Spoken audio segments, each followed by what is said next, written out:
시작합니다. 어제 김관진 전 국방장관, 임관빈 전 국방부 기획실장의 석방에 대해 자유한국당이 논평을 냈습니다.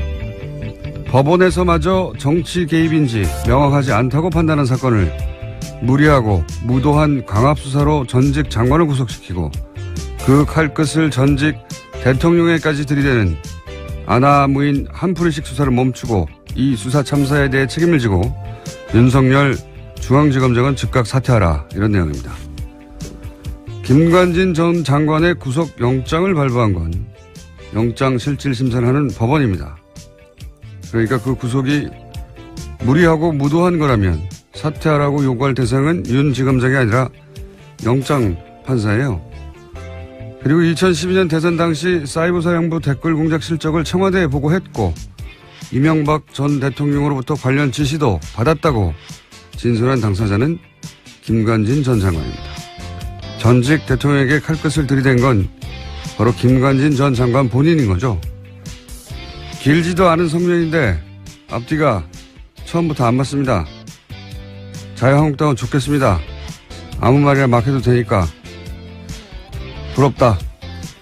김원준 생각이었습니다.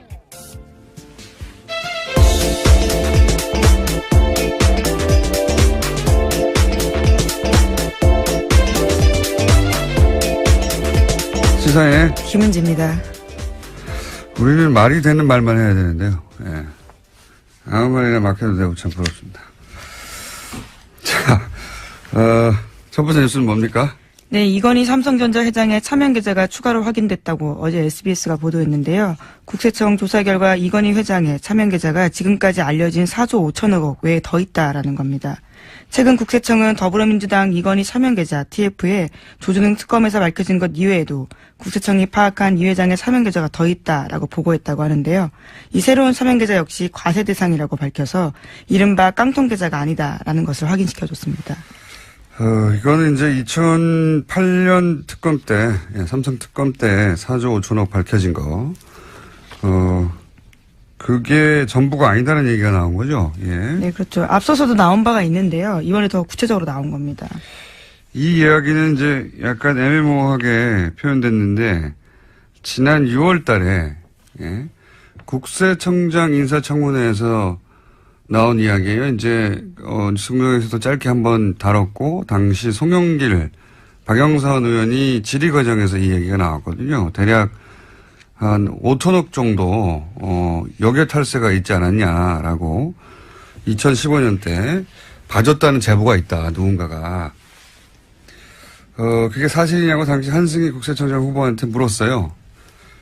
그때 이제 한승희 국세청장이 이제 국세청에서 항상 하는 답변, 개별 납세 정보는 공개할 수 없다고 하면서 확인해 줄 수 없다고 하면서 당시 넘어갔거든요. 근데 고개만 끄덕이고 넘어갔었죠. 예, 당시 거론된 금액이 당시는 5천억이었는데 이번에는 좀 더 자세한 금액이 나왔죠. 더 많죠. 예, 오늘 아침 한겨레 신문을 보면 내용이 더 자세한데요. 국세청에 따르면 이 기간 동안, 그러니까 2015년 10월부터 6개월 동안 박근혜 정부가 운영한 미신고 역외소득 재산 자진 신고 제도가 있습니다. 이때 국외 은닉계좌를 과세당국에 신고했던 것으로 보이는데 그때 123개의 국외 은닉계좌가 신고됐고요. 신고 금액은 2조가 넘습니다. 이게 이제 최초로 있었던 일이거든요. 지금 언론의 포커스는 그러니까 계좌가 더 있었다. 그리고 금액은 2조가 넘는다. 그리고 그렇다면은 당신은 이제 형사적 관용 그래가지고 이제 처벌하지 않았는데 이게 외국환 거래법이나 조세 뭐죠? 조세범 처벌법 네. 있습니다. 그걸 위반하면 대주주의 경우에 의결권을 제한한다. 이런 규정이 있기 때문에 이건희 회장이 사실상 회장 자리가 박탈되는 거랑 마찬가지다. 이렇게 포커스가 맞춰져 있거든요. 네, 금융지배구조법이 현재 그렇게 되어 있다고 합니다. 그리고 세금을 더 내야 된다. 근데 그보다 훨씬 더 본질적인 건 제가 보기엔 그걸 놓치고 있어요. 제가 보기엔 그게 본질인데 뭐냐면 이렇게 2조가 넘는 금액이 여기에 탈세 지역에서 들어왔단 말이죠. 2조가 넘는 금액을 아무런 처벌하지 않고 그냥 넘어가도록 국세청 단위에서 봐줄 수가 없는 거예요, 이거는. 국세청이 재벌이 해외에 숨겨놨던 재산을 이런 제도도 처음 있는 제도고요. 갑자기 단기간 운영해서 2조 원 넘는 비자금을 합법화하는 길을 열어준 거잖아요. 이거 어떻게 국세청장 혼자 결정합니까? 이거는 2015년 10월이라는 기간을 주시해서 보자면 이게 이제 정유라를 지원하고 삼성이 그 대가로 받은 어떤 딜의 일부가 아니냐 이런 의혹을 따져봐야 하는 게 제가 보기엔 본질적인 겁니다. 네, 지난 국세청장 청문회에서도 박영선 의원이 그러한 취지의 질문들을 했었는데요. 일종의 빅딜이 이루어진 게 아니냐라는 겁니다. 그때는 이제 빅딜이라고 모호하게 얘기했는데 구체적으로는 그거죠. 이 시점에 있었던 그 박근혜 정부 하에서 삼성이 이런 혜택을 받을 이유가 뭐냐 이거예요. 예. 무슨 일이 있었길래 이런 혜택을 이전화되는 불법적인 자금을 합법화시켜줬잖아요. 네, 결국 승계 작업과 연관되어 있는 게 아니냐라는 의심을 하는 건데 2014년 5월달에 이건희 회장이 사실상 쓰러졌거든요. 그러니까 숨져 있는 상태라고 보여지는데 그와 관련해서 2015년 10월달에 정말 아주 한시적으로 이런 제도들이 있었습니다. 그러니까 요 제도를 통해서 이제 삼성이 2조가 넘는 금액을 합법화하고 국내로 들여오고 아무런 처벌도 받지 않고 처음 있는 일입니다. 이걸 국세청장 혼자서 200억도 아니고 2조나 되는 돈인데 이런 길을 열어준 이유가 뭐냐? 네. 이건 국세청이 이런 걸 잡으라고 있는 데지, 이런 데를 봐주라고 있는 데가 아니에요. 굉장한 특혜이기 때문에, 이 특혜는, 어떤 딜의 결과 아니겠는가. 이거 검찰에서 따져볼 사안. 세금 더 많이 받고, 뭐 이건 또 다 중요한 얘기인데, 본질적으로는 왜 이런 특혜가 그 당시에 주어졌는가. 삼성에게. 예. 최초로. 그걸 따져봐야 된다. 이거 수사 대상이라고 봅니다, 저는. 예. 이걸 아무도 지적하지 않기에 제가 날카롭게 지적해놓고, 이게 본질이다. 예. 자, 다음 뉴스는요. 네, 김관진 전 장관 등에 대한 석방이 계속해서 논란입니다. 관련해서 김관진 장관 시절에 합참의 군사전략서와 국방대학교의 보고서에 정부를 비판하는 사람을 종북으로 규정하는 문서가 나왔다고 어제 JTBC가 보도했습니다. 뿐만 아니라 군이 민간 사이버 요원을 활용해서 대응해야 한다라는 내용도 나와 있는데요. 본문에 보면 국내 북한 동조 세력이 30에서 50만 명 정도 된다라고 집계했고요. 잠재적 종북 세력이 300만 명이라면서 4대강 사업이나 반값 등록금 등 이명박 정부의 정책에 반대하는 움직임에 북한의 개입이 있다라고 주장하고 있습니다. 4대강 사업 반값 등록금. 예. 그거 반값 등록금을 주장하거나 4대강 사업을 반대하면 북한 종북이라는 거 아닙니까? 네. 예, 그래서 군이 사이버전 대응 능력을 강화해야 된다. 그러니까 댓글을 달아야 된다라는 취지의 논리로 이어지는데요. 그러니까 사이버 사령부는 이제 대북 활동을 했다라고 하는 논리를 만들다 보니까 이렇게 논리가 연결된 거잖아요. 4대강 사업을 반대하는 게 북한의 동조하고 종북이라는 논리로 사이버 사령부는 대북 활동을 했다고 주장하는 거 아닙니까? 말도 안 되는 소리죠. 예. 네, 김관진 전 장관 시절에 일어났던 일이라고 합니다. 네, 이제 석방이 됐고요. 네. 네, 관련 문건은 김종대 정의당 의원이 확보했다라고 하는데요. 어제 JTBC가 보도했습니다. 알겠습니다. 자, 이게 정치 개입이 아니면 뭡니까? 네. 자, 다음 뉴스는요. 네, 법원이 전병헌 전 수석의 구속영장 청구서에 발부란 있는데요. 거기에 도장을 찍었다가 지웠다라는 흔적이 있다고 한국일보가 보도했습니다. 그러니까 발부란에 수정 테이프, 일명 화이트로 지운 흔적이 남아있고 기각란에 도장이 찍혀 있다라는 건데요. 이에 대해서 서울중앙지법 관계자의 해명이 있습니다. 확인이 어렵다면서 여러 영장 청구서에 도장을 찍다가 헷갈려서 화이트로 고치는 경우도 있지만 전국적으로 발부 또는 기각된 게 중요하다라는 겁니다. 아니죠. 여기서는 발부했다가 지웠다는 게 훨씬 중요한 거죠. 네, 물론 기사에 따른 해명은 그렇습니다. 제가 어제 전병헌 전 수석 같은 경우에는 MB가 살렸다라고 표현했는데 처음에는 구속영장을 찍었다가 김관진 실장 석방 이러면서 형평을 맞추려고 기각으로 한 거예요. 어차피 재청구하면 발부하려고 그런 계산이라고 봅니다. 굉장히 공교롭게도 그렇게 화이트가 칠해져 있었다. 이걸 또 누가 확인했어요. 예. 이 기자에게 박수를 보냅니다. 네, 오늘 아침 한국일보입니다. 야, 이런 디테일 아주 좋습니다. 자, 법원이 정치하는 거죠. 법원이 정치하는 겁니다. 자, 다음 뉴스는요. 네, 전국 법과대학 교수회가 어제 논평을 냈는데요. 제목은 이렇습니다. 사법부의 독립을 해치는 행위는 자제되어야 한다라는 건데 교수회 같은 경우에는 전국에 60여 개 법대 교수 400여 명이 회원으로 참여하고 있다고 합니다. 내용을 보면요. 과거의 적폐를 청산하고 미래를 더 투명하고 공정하게 하려는 노력에 지지를 표한다면서도요.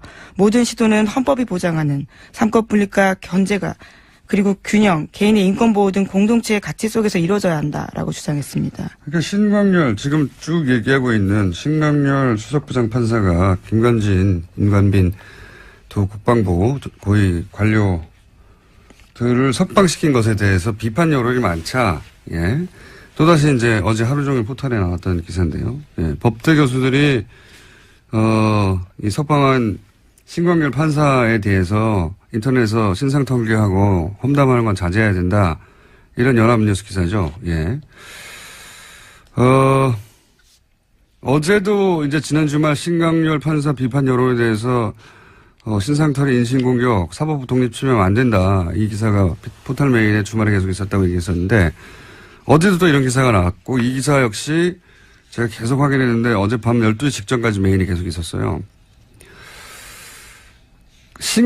신광열 판사를 직접 비판하는 기사는 포털 메인에 이렇게 연소로 걸려있지 않습니다. 그런데 비판에 대해서 그렇게 비판하면 안 된다. 신상털기하면 안 된다. 험담하지 말라고 하는 기사는 계속 메인에 하루 종일 걸려있거든요. 뭔가 촉이 왔습니다. 제가. 아, 이거 이상하다. 그래서 이제 좀 체크를 해봤더니 이 성명을 어디서 냈나 봤더니 전국 법과대학 교수예요. 예. 네, 그렇죠. 400명이 회원으로 참여한다고 하는데 보통 이런 성명을 내면 성명서에 누가 참여했는지 이름이 기재됩니다. 참여 교수들. 없어요? 이상한데? 이 기사가 계속 걸려있는 것도 이상해서. 그래서 연역을 찾아봤더니 이명박 정부 출범 첫 해에 3월에 창립한 사단법인인데 현재 홈페이지는 작년 11월이 첫 게시물입니다. 공지 게시물 합쳐서 총 6개 있고요. 그러니까 홈페이지는 텅 빈 수준으로 보시면 됩니다. 그동안 활동한 게 뭔가 확인해 봤더니 확인되는 거는 원전 공론화위원회는 법적 근거가 없다. 네, 정부를 비판하는 내용. 그거 거의 하나밖에 없어요. 그리고 회원수 400명이라는데 명단을 공개되지 않고 활동이 거의 없어요. 그래서 그래? 그럼 회장이 누구야? 찾아봤더니 국민대의 이모 교수인데 이 사단법의 주소지가 국민대학교 법과대학의 법학관의 몇 호. 아마도 이 교수님의 개인 연구실로 추정이 되는 겁니다. 예, 그래서 거의 이 교수님 1인이 주도하는 단체로 보여서 그럼 이 교수님 개인 활동을 확인해 봤습니다. 과거 자유주의연대라고 예, 뉴라이트 재단하고 통합된 뉴라이트 계열이에요. 예. 그리고 이분이 2007년 대선 한 달 전에 뉴라이트 재단, 뉴라이트 싱크넷, 자유주의연대 등등 뉴라이트 지식인 100인이 시국선언을 했어요. 무슨 시국선언을 했냐면 이제 이해찬 총재 대선 후보 사퇴하라고. 예. 사실상 이명박 전 대통령 지지하는 성명이죠. 간단하게 요약하면 뉴라이트계에서 활동했고 이명박 전 대통령 지지하는 분이 작년부터 본격적으로 이끌고 있는 단체로 주소지는 소속 대학 연구실이고 소속 교수는 공개되지 않았고 홈페이지는 거의 없고 활동 내역이 성명을 낸 교수의 명단도 없고 성명서도 그 홈페이지에 없어요. 예. 도대체 어디서 성명을 냈는지도 모르겠어요. 네, 물론 오늘 아침 조선일보를 보면요. 관련된 인터뷰가 있습니다. 이 이모 교수의 본지 조선일보 통화에 보면요. 법관의 결정에 대한 과도한 비판은 헌법과 법치주의 이모 정신과 교수님 혼자서 하는 일이 네. 이 전국 법과대학 교수의 이름으로 어디서 성명을 냈는지도 모르겠는데 이런 보도가 있는 겁니다. 마치 전국 법대 교수들이 단체로 성명을 내고 집단 행동을 한 것처럼 그런다 포털에 하루 종일 걸려 있잖아요. 본인의 말은 교수들의 뜻을 모았다라고는 하는데요. 그러면 그 교수들의 뜻을 모아서 명단을 공개해 주시길 바라고요. 저는 이 기사를 쓴 연합뉴스의 기자도 확인해 보려고 했더니 이름이 기자 안 돼 있던데, 예. 콤마, 이메일 주소만 쓰셨던데, 기자님, 이 단체 규모와 명단과 활동을 어떻게 확인하셨는지, 어디서 성명을 냈는지, 어디서 성명을 낸 걸 어떻게 알았는지, 예. 하청기사 아닙니까? 이런 게? 기본적으로? 이런 거는 쭉 기자회견을 하고 명단을 발표하고 그리고 그 단체가 규모가 있고 그리고 그 신뢰할 만한 곳이고 활동을 해왔고 그래야 기사를 쓰고 그 기사가 포털에 메일에 걸리고 하루 종일 떠 있죠. 이런 확인도 안 된 여론 호도용 기사가 어떻게 메일에 하루 종일 걸려 있습니까? 저는 이 기사 굉장히 이상하고요. 예. 이 단체가 성명을 냈다는 이유 하나만으로 이런 기사가 계속해서 전 국민이 보라고 떠 있는 것도 이상하고요. 예. 대단히 이상합니다. 확인해 주십시오. 이 기사를 기신 연합뉴스의 기자님. 이상한 기사다. 예, 신광열 판사에 대한 부정적인 여론을 어떻게든 물타기 해보려는 그런 기사가 어떻게 이런 과정을 거쳐서 이렇게 메인에 계속 걸려 있었던 건지. 제가 이 정도 단체 만들어서 성명 낸다고 다 기사 걸어주고 계속 하루 종일 떠 있습니까? 절대 안 그래요. 대단히 이상한 기사입니다. 예. 하청 기사다. 라고 저는 의심하는 바이고. 하청 기사는 쓸 수 있지만 이게 어떻게 계속 걸려 있는지 그것도 확인해 봐야 됩니다. 여기까지 하고요. 다음 뉴스는요? 네, 내일 확인해서 다시 해볼게요. 네. 네, 어제 박근혜 전 대통령의 재판이 42일 만에 열렸습니다. 하지만 박근혜 전 대통령은 재판에 나오지 않았는데요. 건강상 문제로 출석이 어렵다라면서 불출석 사유서를 냈습니다. 재판부는 어제 사실상 박근혜 전 대통령을 향해서 최후 통첩을 했는데요. 거동할 수 없을 정도의 건강 악화 등 정당한 사유로 볼 수 없다라는 겁니다. 그래서 오늘도 재판에 나오지 않으면 피고인 없이 재판을 열 수 있다라고 밝혔는데요. 오늘 오전 10시에 다시 재판이 열립니다. 알겠습니다. 네. 아프실 예정인 거는 오래전 예언인데 계속 적용되고 있습니다. 자, 다음 뉴스는요? 네, 어제 우병우 전 수석 재판도 있었습니다. 여기에 이석수 전 특별감찰관이 증인으로 나왔는데요. 굉장히 자세한 증언들을 많이 했습니다. 자신이 파견 경찰관을 통해서 경찰 내부 이야기를 들어보니 우병우 전 수석의 아들의 운전병 보직 이동은 명백한 특혜라고 보고받았다라는 건데요. 그 당시에 자신이 운전병 뽑는 기준이 뭐냐라고 물어보니 건강 좋은 놈을 뽑았다라는 답변이 왔다고 합니다. 그러자 자신이 반박을 했다고 하는데요. 훈련소에서 병원 입원한 기간이 길었는데 왜 우 전 수석 아들을 뽑았냐라고 다시 묻자 전혀 상대방이 답변을 하지 못했다라는 겁니다. 굉장히 중요한 증언이라고 제가 개인적으로 생각하는 대목은 뭐냐면, 미르 재단, K스포츠 재단, 여기에 대해서는 왜 감찰을 하지 않았냐. 그게 예를 들어서 우병우 전 수석의 아들 문제보다 훨씬 중요한 거 아니냐. 이런 취지의, 질문에 대해서, 미르 K 재단은 대통령이 뒤에 있다고 판단을 했기 때문이다. 그러면서 이유를 댔어요. 왜 그렇게 생각했는지. 그렇게 대통령이 뒤에 있는 게 아니라면 민정 쪽에서 잡았을 테니까. 예. 이게 이제 청와대 내에서 감찰을 하는, 네. 특별감찰관의 시선에도 그렇게 보였다는 것이고, 민정이 하는 일이 그런 일이란 말이죠. 그러니까 안종범 수석 단위에서 벌어진 일이다, 이게. 재벌들한테 이제 소위 겁을 줘가지고 돈을 뺏은 거다. 그러면은 그 정도야 민정에서 다 잡았을 텐데, 이게 오랫동안 진행되고 금액도 큰 건데 그냥 뒀다. 그랬다는 얘기는 안종범 수석 차원의 일이 아니라 대통령이 뒤에 있을 수 있다라고 판단을 한 것이고, 그 말은 뭐냐면 민정이 잡지 않았다는 이야기는 그 재단 뒤에 대통령이 있다는 걸 민정은 알고 있었다는 그런 이야기이기도 해요. 예. 여기서 이제 우병우 전 수석은 계속해서 이 재단들 뒤에 대통령이 있거나 최순실이 있다는 걸 몰랐다고 주장하고 있잖아요. 네, 계속해서 모든 걸 부인하고 있습니다. 어제 이석수 전 특별감찰관이 했던 내용 중에 이제 복선을 깔고 있는 굉장히 중요한 대목은 저는 이거라고 봅니다. 네. 우병우 전 수석은 당연히 알만한 위치에 있었고, 당연히 대통령이 그 뒤에 있다는 걸 알고도, 예, 그냥 뒀다.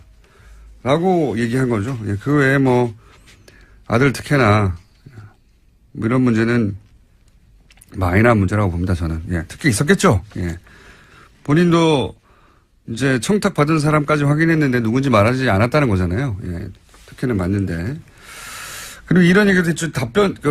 그 감찰 조사를 하려고 했더니 이제 답변서에 불법 감찰하면 형사처벌 대상된다라고 우병우 전 수석이 답장을 보냈다죠. 질문에 대한 답은 안 하고. 그러니까, 까불면 네가 갑방 간다? 이런 협박인 거죠. 예. 우병우 전 수석의 힘이 그 정도였다. 실제로 전화를 걸어서 언론에 문제 제기해도 다음 주면 조용해질 텐데 왜 성급하게 감찰하냐 이렇게 항의한 바도 있다고 합니다. 우병우 전 수석은 모든 거를 자기 힘으로 다 무마할 수 있다고 생각했던 그런 위치에 있었기 때문에 이렇게 대응했겠죠. 네, 그래서 국정원을 통해서 이석수 전 감찰관을 불법 사찰한 혐의도 받고 있는데요. 이와 관련해서는 우 전 수석은 내일 피의자 신분으로 검찰에 출석합니다. 자, 우병우 전 수석은 뭐 계속해서 얘기하지만 거의 기각되지 않는 통신영장도 2번 연속 기각되는 초유의 이건 그냥 수사하지 말라는 거거든요. 우병우 전 수석은 법원에서도 누군가 봐주고 있는데 누군가 봐준다에 누군가 더 중요하지만 왜 봐주냐가 더 중요하죠. 왜 특별히 우병우 전 수석은 이런 이상한 일들이 일어날까. 예. 뭔가 알고 있는 거죠. 자, 시간이 거의 다 돼가네요. 제목 확인만 하죠. 예. 네, 자유한국당의 김지원 의원도 검찰에 비공개 소환됐습니다. 박근혜 정부 당시 국정원으로부터 특수활동비 5억 원 받아서요. 청와대의 비밀 여론조사 대금 치른 의혹 때문입니다. 그렇군요. 네, 이분은 하지만 참 연루된 게 많죠. 최경환 의원은 여전히 수사에 불응하고 있습니다. 자, 다음 뉴스는요. 네, 정유아 씨 집에 침입한 강도에 대해서요. 어제 영장이 나왔습니다. 구속됐는데요. 법원은 도망갈 염려가 있다면서 이 씨에 대해서 구속영장 발부했습니다. 구속영장 발부. 저는 이 사건을 보면서 생각났던 게 카타칼 사건 있죠. 박근혜 전 대통령의 턱 밑에 예. 네, 의원 시절이죠. 아주 옛날입니다. 의원 시절에 네. 2000 몇 년이었나요? 7년인가요? 5년 이 정도 아마 중반정도였던 것 같은데요. 예. 네. 갑자기 저는 그 색깔이 오버랩 됐어요. 예. 그 오버랩 됐던 이유는 나중에 한번 설명하고요. 오늘 여기까지 하겠습니다. 시사인의 김은지였습니다. 감사합니다. 김건진 전 국방장관, 임관빈 전 국방부 정책실장. 두 사람의 석방에 대해서 말들이 많고 비판 여론 많죠. 네. 지난주로 끝내려고 했는데, 두 분이 석방이 되는 바람에 다시 나오셨습니다. 군 사이버사령부 530 심리전단 김기현 전 부이사관님, 다금바리 일명. 안녕하십니까? 네, 안녕하십니까? 네. 그리고, KBS가 파업을 하는 바람에 이렇게 여러 방송국을 떠돌고 있는, 네.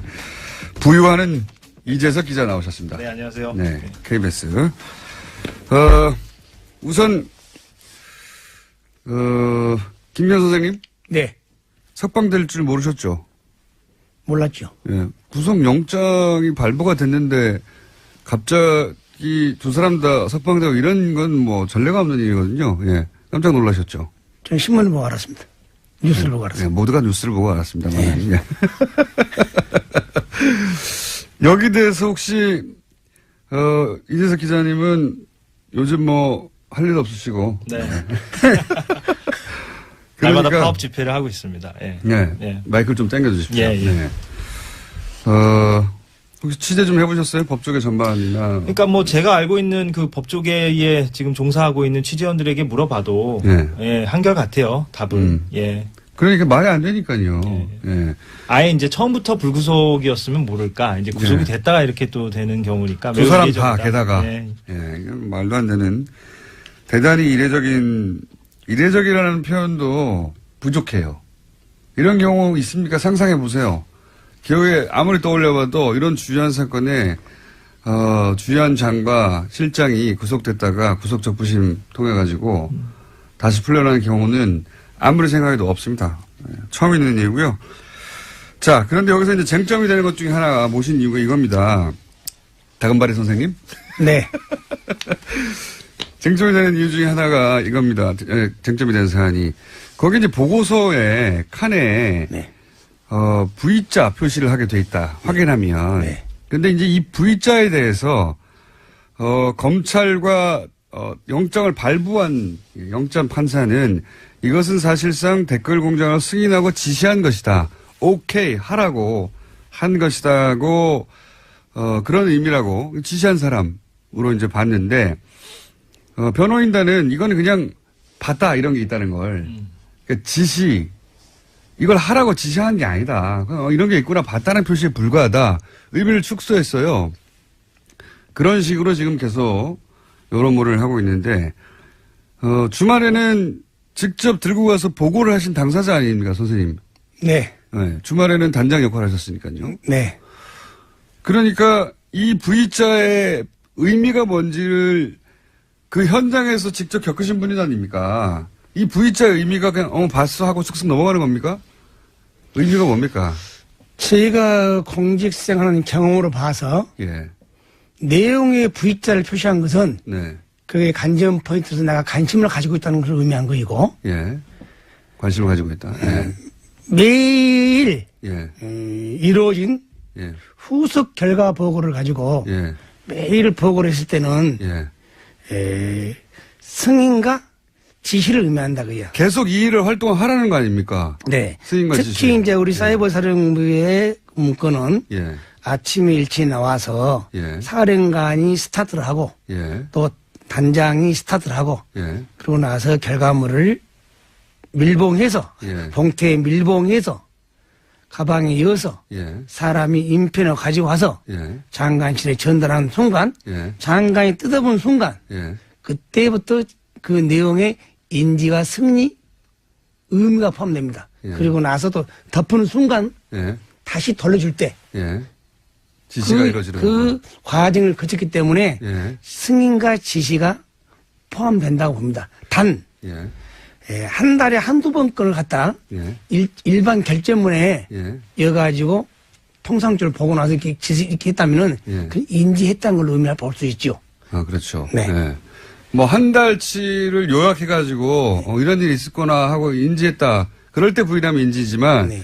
이건 매일매일 어제 한 일을 확인하고, 그리고 내일도 또 할까요? 라는 승인을 하고, 그렇죠. 지시하는 의미란 말이죠. 어제 일을 잘했구나. 내일도 또 해. 이런 의미라는 거 아닙니까? 당연히. 그러니까 그 당시에 내가 방금 나왔잖아요. 매일 이루어지는 후속 보고이기 때문에 예. V자일 뿐 승인과 지시가 의미가 함축되어 있다. 예. 그것은 뭐냐면은 그 2012년도 2월 달에 사이버사 작전 지침이 있잖아요. 예. 그 내용을 근간에 서명을 했잖아요. 예, 예. 그 내용을 근간으로 보고서를 만들기 때문에 예. 굳이 서명을 안 해도 매일 들어가는 보고서는 지시와 승인이 포함됐다고 저는 생각합니다. 당연히 그 실제 결제를 받으러 가셨던 분의 판단이 이러하고 실제 또 이런 문건에 예를 들어서 이런 부분은 더 알아봐라. 이런 부분은 어떻게 해라. 이런 내용도 있지 않습니까?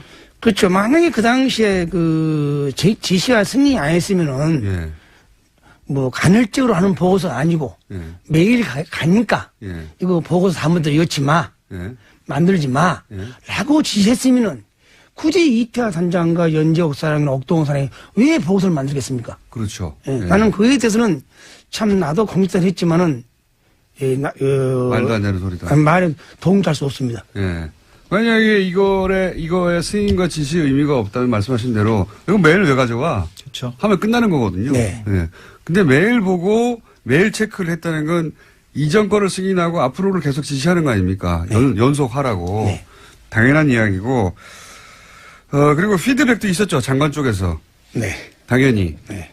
예를 들면 어떤 피드백이 있습니까? 통상적으로 이제 장관님 것은 원본이다 보니까 다른 장관님과 의장님 정책실장급만 우리 이제는 관심을 갖죠. 예. 가지고는 항상 그 해수에 와서 뭐 체크사항이 있나, 예. 뭐 지시사항이 있나. 그리고 나서 이제 그날 오후에 한 16시경에 예. 회의를 하죠. 예. 예, 회의. 그래서 뭐 어떤 피드백이 있습니까? 그 당시 피디본 내가 기억에 나가실 때는 피디본인데 줄 쳐진 걸 내가 많이 봤죠. 이런 줄이 쳐져 있다. 피디본 내가 큰 내용을 못 봤지만. 예. 예. 자, 또 이런 얘기도 합니다.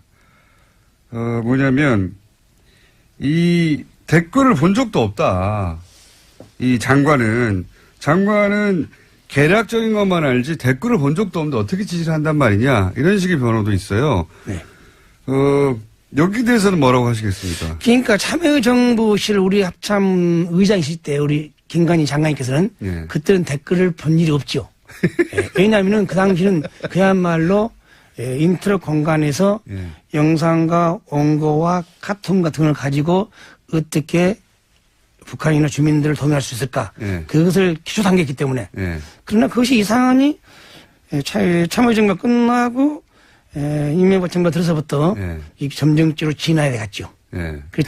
그 지난 국민을 상대로 거꾸로 북한이 아니라. 정점이 이제 그치 많이 왔지, 이렇게. 예. 그러니까 이것이 이태하 단장이 책임있다, 연재거기가 책임있다는 걸 떠나서 그 당시 초대 2대 3대 장관님들, 초대 2대 3대 의장님들, 초대 2대 3대 정책 실장님들 명백히 말씀을 하고 피력했으면 좋겠어요. 그래야 일이 빨리 끝나지 내 책임이 아니다, 네 책임이 아니다 한다는 것은 우리가 오히려 우리 국방 안보를 약화시킬 우려가 있다고 저는 봅니다.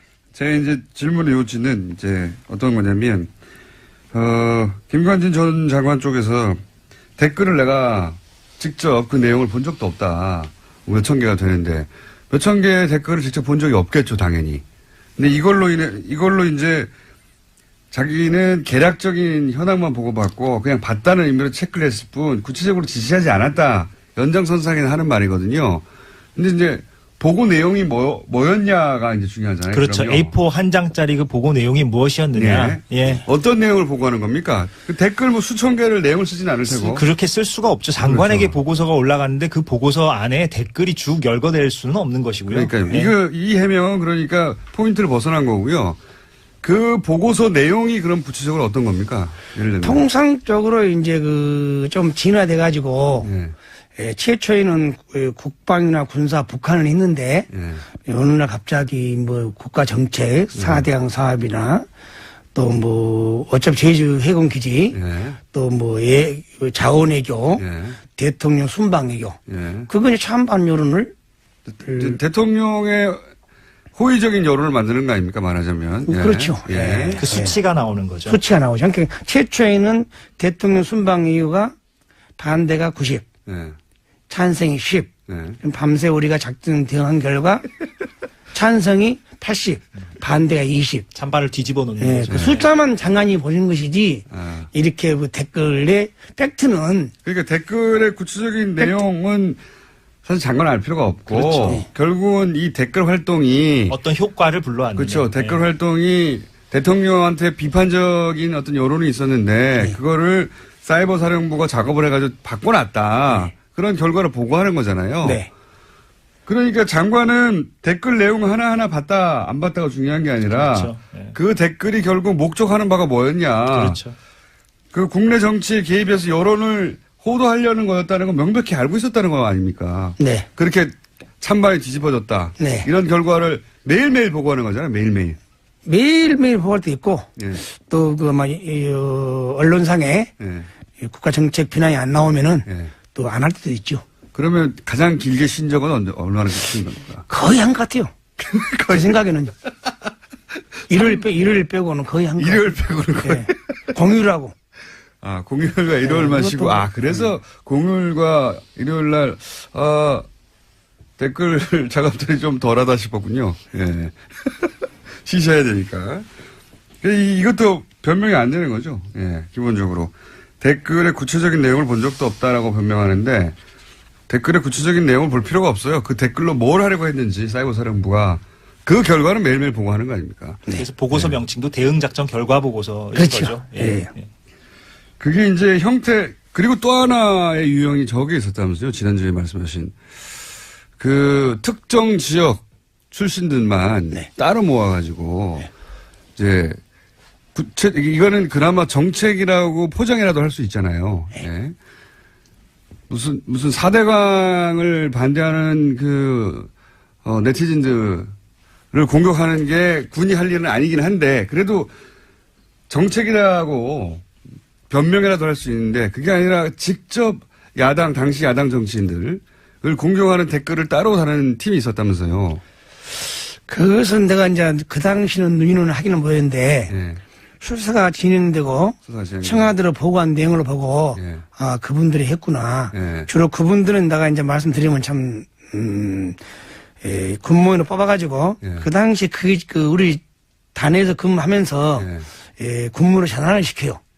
전환시킨 요원들을 이제 일부 이제 작전가로 투입을 시키죠. 군무원으로 전환시킨 다음에 작전가에 투입시킨다. 그런 일부 요원들을 아마 그런 요원들이 많이 했지 않나 제가 생각이 듭니다. 그 요원들은 이게 따로 관리가 되고 있었다는 거잖아요. 그렇죠. 따로 그렇죠. 그래서 이제 충성심이 높은 혹은 뭐 특정 지역. 그러니까 이제 그때 당시 이태하 단장이 좀 내가 많이 싸우고 됐지만은 주로 진급의 대상자들, 예. 그리고 또 이제 그 특정 지역 사람들, 예. 그리고 또 국무위원을 전환, 정치하러 하지 말죠. 그냥 경상도 지역 사람들. 예. 호남 지역은 배제하고 경상도 사람들 그리고 국무위원을 전환시킨 사람들, 예. 그런 사람들 데리고 이제 많이 하는 거죠. 그러니까 경상도 출신의 호남 지역은 배제해서 특별히 따로 모아서 거기서 이제 소위 야당을 공격하게 하는 팀이 따로 있었는데 당신은 잘 모르셨는데 나중에 알고 보니 그런 팀이 따로 존재했다. 예, 그 보고서 나온 걸 봐서요. 보고서 나온 보셨고. 보고. 예. 혹시 중간에 이제 그 사람들한테 지시할 게 본인에게 잘못 왔다든가 그런 적은 없었어요? 실수로? 한 번 있었죠. 한 번 있어요? 그것이 언제 있냐면은 2012년 10월 20일경인데 정확하게 아시네요. 그날 내가 이제 업무를 우리는 항상 컴퓨터를 켜놓죠. 예. 사이버전을 하다 보니까. 예. 그러니까 딱 봤더니 무슨 어느 언론사에 쓴 글을 리트하고 나왔어요. 리트윗 하라. 예. 딱 보니까 선거 연장 기간은 어불성설이다. 투표 시간. 투표 시간 연장은 어불성설이다. 대선 때 그때 투표 시간 연장 가지고 얘기하고 있었죠. 그렇죠. 예. 8시까지 연장하자. 6시까지였는데 예. 지난 2012년 대선 때 뭐 언론에서 썼어요 그 내용을. 예. 그 연장 주장은 어불성설, 투표 시간 연장 시간은 어불성설이다고. 박근혜 후보 쪽에서는 연장하면 안 된다고. 안 된다고. 그렇죠. 그렇죠. 네. 그런데 이제 그렇게 연장하면 안 된다는 기사를 리트윗해라. 예. 그래서 네. 무심코 니트를 했지 내가. 무심코. 하다 보니까 쭉 읽어보니까 예, 정치의 중립성을 훼손된 것 같아요. 보시니까. 예. 큰일 났다 이거. 야야 이러야. 예. 그래가지고 이름이 이 누구누구죠? 예. 이거 내가 좀 빨리 좀 니트 지워줘. 리트윗 지워주고. 지워주고 이 사물을 다 다니면서 예. 니트를 다 지우도록 해. 이것이 만약에 하면은 예. 우리 군 전체가 욕을 먹는다. 큰일 사건이다. 선생님은 이것은 정책이고 이것은 아니다라는 걸 스스로 구분을 하셨는데 이거 뭐야 이거 대선에서 선거기간 그러니까 투표 시간 연장하면 안 된다는 당시 여당의 주장을 리트윗하라는 거잖아요. 네. 거기에 대해서 잘못 온 거군요 지시가. 예, 물론 잘도 왔죠. 내가 잘못 왔지만은 그 이제 이태하 단장이면 왔다 가는데 네. 이태하 단장이 계급이 군무원 상급에 불과합니다. 네. 그분이 왜 그 어마어마한 헌법 유린을 할 수 있겠습니까? 어느 뭐 상부 지시했다든가 비공식적으로 지시했다든가 암암리에 누가 승인해주고 인정해주기로 하는 거지. 그렇죠. 절대로 군대 조직 내에서는 군무원 상급이 그렇게 의사결정권이 없습니다. 그건 명백히 국민에게 알고 싶습니다. 그러니까 이런 정치 개입은 누가 시켰을 것이다. 틀림없이. 네. 예. 그때 이제 어렴풋이 눈치도 채셨겠군요. 이거 이런 건 누가 하고 있구나. 그래서. 네. 예. 그래도 이렇게까지 열애를 할 줄은 몰랐죠, 내가. 자, 이 보고는 그러면 요렇게 정치에 직접 개입하는 것들은 따로 보고가 됐나요? 저는 그러니까 회의 시간에 예. 상황실에서 본 일이 없어요. 그 안에서는. 네. 없어요. 그러니까 사이버 사령부 내에서도 요 직접 정치 개입 부분은 그 안에 있는 사람에게서도 말이 나갈까봐 예. 별도의 별동대처럼 운영을 했군요. 그렇죠. 예. 네. 그분들 내가 이름은 다 알지만은 그 사람들이 인권청문회에 나 말을 못하고 이게 빨리 수사가 진행되려면은 우리 사이버 사령부 초대 사령관부터 빨리 조사를 받아서 진실을 다 고백하면은 금방 해결될 것입니다. 금방 해결된다는 건 그분들이 다 감옥 간다는 얘기이기 때문에 그분들이 그렇게. 감옥이라고 보기 때문에 진실을 알리고 뭐 용서를 구하면 다 국민들이 꼭 감옥을 보내겠습니까? 그 핵심 관련자들이 지금 다 군 내에 있습니다, 여전히. 네. 여전히 있는 거죠. 예. 그리고 지금 말씀하신 소위 그런 정치 관여 댓글이나 리트윗을 한 사람들도 여전히 군에 군무원으로 있는 거죠. 있죠. 예. 특히 또 특혜 사람도 있고 청와대 파견 갔다 온 사람도 있고. 청와대 파견 갔다 온 사람도 있고. 이게 이제 지금은 국방부 장관에게 보고하는 거는 주말에 직접 하셨는데 이게 또 그 보고서가 청와대로도 갔다면서요. 그러니까 내가 이제 이태하 단장이 상당히 몸이 많이 아프고 또 어려울 때는 내가 많이 했어요. 네, 단장 역할을. 네, 많이 했다 보니까 청와대도 갔죠. 청와대 직접 가셨군요. 네. 내가 직접 간 게 아니고 네. 그 시스템으로. 내부 전산망. 네, 내부 전산으로. 그러니까 소위 뭐라고 하더라 비밀 소위 이제 군사 작전 관련해서 통신하라고 사용된 망인데 거기다 이걸 보냈다는 거 아니에요? 네, 언론 보도가 나왔죠. KGX라고. 네. 제가 그 말은 진짜 정보인으로서 끝까지 안 밝혔어요. 물어봐도. 시스템이라고. 그 나왔더라고요, 내용이. 예. J6라고. 예. 그것은 결론적으로 일반 문건은 못 가고, 그 전쟁과 연결되는, 원래 용도는 전쟁 때. 전쟁과 연결되는 정보작전 장비입니다. 예.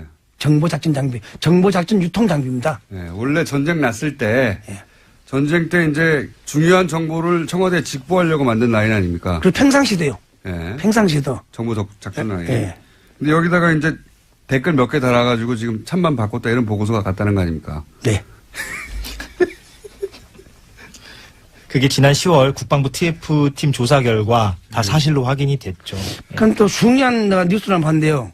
예. 거기에 그 온라인 시스템의 그 자료가 2012년 11월 1월 달까지만 있다 하더라고요. 11월 15일까지만. 예. 그 나머지는 어디 갔냐 이거지.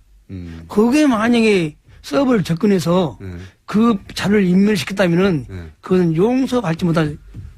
그러니까 그 기간에 계속 활동을 한 거죠, 당연히. 했죠. 근데 이게 없다는 거 아닙니까? 아니, 신문에 그거 없다 하더라고, 보니까. 네, 지운 거죠. 그 적폐청산에서 국방부 적폐청산에서 보니까 발표한 거 보니까 11월, 10월부터는 없다고 나오더라고요. 일부만 발견됐죠. 네. 그때가 더 극심했겠죠? 선거가 얼마 안 남았는데, 이제. 네. 그러니까 그때 이제 극심한다는 것은 그 사무실 내에서는 할 수가 없어요. 네. 사무실 내에서는 제한된 인원만 할 수 있습니다. 그리고 나머지 다 집에 가자는 거죠. 이건 어떻게 생각하십니까? 직접 물론 정치에 직접 개입하는 댓글을 다시지는 않으셨지만. 네. 이제 계속해서 주장하는 게 사이버 대원들이 이제 78만 건 정도의 댓글을 달았는데 정치관여 지금 이제 지워진 거라고 의심하시는 그 대목은 빼버리고 예. 남아있는 것 중에 정치 관여 댓글은 대략 1%밖에 안 된다. 네. 이거 하루에 10건도 안 되는데 이거 가지고 왜 문제를 삼느냐. 사람 구속시키냐. 이런 참군인 더군다나 김관진을 이렇게 이제 계속 논리를 펴잖아요. 네. 직접 일을 하신 분으로서 물론 이건 은폐되거나 삭제되거나 사라진 댓글은 빼고 얘기하는 겁니다. 남아있는 것만 가지고 따졌을 때 1%밖에 안 된다. 네. 여기 대해서 뭐라고 하시겠어요? 1%지만은 그 당시에 내가 이제 주장한 것이 댓글 다는 자체는 정치 관여다가 강조를 한 거죠. 네, 예, 우리 사이버 심지어는 그런 이렇게 한 게 아니고 영상 원고 티어 카툰을 만들어서 상대편에 알린 거지. 북한 주민한테. 북한군과 네. 북한 주민한테. 근데 그거 뭐 언론에서 70만 몇만 건 중에서 뭐 8천 건이나 한데 그럼 8천 건은 이건 우리 국민만 보고 그 나머지는 북한 주민과 북한 군인이 봤냐 이거지. 맞지가 않아요, 그것이. 그러니까 응? 이게 78만 건 전체가 북한 주민을 상대로 혹은 북한 군을 상대로 사이버 심리전 하라고 하는 건데 이거 전부 다 내국인을 상대로 한 거 아니냐. 그렇죠. 예. 그리고 더 나가서 거기 또 한마디 있더라고요. 북한군의 선전선정에 대비하기 위해서 북한군의 선전선정 대비하는 사이트가 따로 있어요. 제한되어 있습니다. 거기는 단방에다 보니까 우리가 댓글을 못 달아요. 만약에 북한군이 댓글을 단다 하면은 북한군 친북 국가나 중국 등등 가서 인터넷 닿으면 모르지. 그 인터넷 닿으면은 그 차단시키는 것이 우리 목적이지 그 댓글 달는 것이 우리 목적이 아니죠. 그러니까 이제 실제 북한 쪽에서 무슨 댓글을 제3국에 단다거나 북한이 한국을 상대로 한 여론조를 한다면 거기 가서 댓글을 달거나 그 IP가 국내에 침투하지 못하도록 해야 되는 거지. 네. 자국민을 상대로 해가지고 지금 무슨 4대강 홍보하고 이게 무슨 사이버 사령부가 할 일이냐 그 자체로 이런 말씀이신 거고 아주 명쾌합니다. 그러니까 거기서 8,800건도 이제 팩트상으로도 이제 좀 맞지 않는 게 이제 최근 그 국방부 TF팀 조사 결과 자체적으로 매체를 만들어서 운영했다. 그리고 정치인들을 상대로 한 희화화 그림이 또 새롭게 추가 발견됐고 그러니까 최근에도 추가로 수집되고 발견된 증거들이 더 있거든요. 그런데 이 8천여 건 얘기하는 거는 지난번, 그러니까 몇 년 전 수치를 가지고 그러니까 얘기를 하는 그건 거죠. 아무 의미 없고요. 내가 그거 한 팩트를 빼겠습니다. 심리전은 아측이 아닌 우리가 아닌 다른 국가나 북을 상대로 하는 거다. 다른 국가나 기타 국가나 집단 개인 등을 대상으로 하고 있습니다. 남의 집에 불났기 때문에 그죠. 예. 거의 화산 마그마 폭발할 것 같은 뭐 그런 상황이더라고요. 그거를 이제 바른정당은 약 한 달 전쯤에 겪었고. 예. 우리는 굉장히 쿨하게 정도가 아니라 콜드하게. 콜드하게.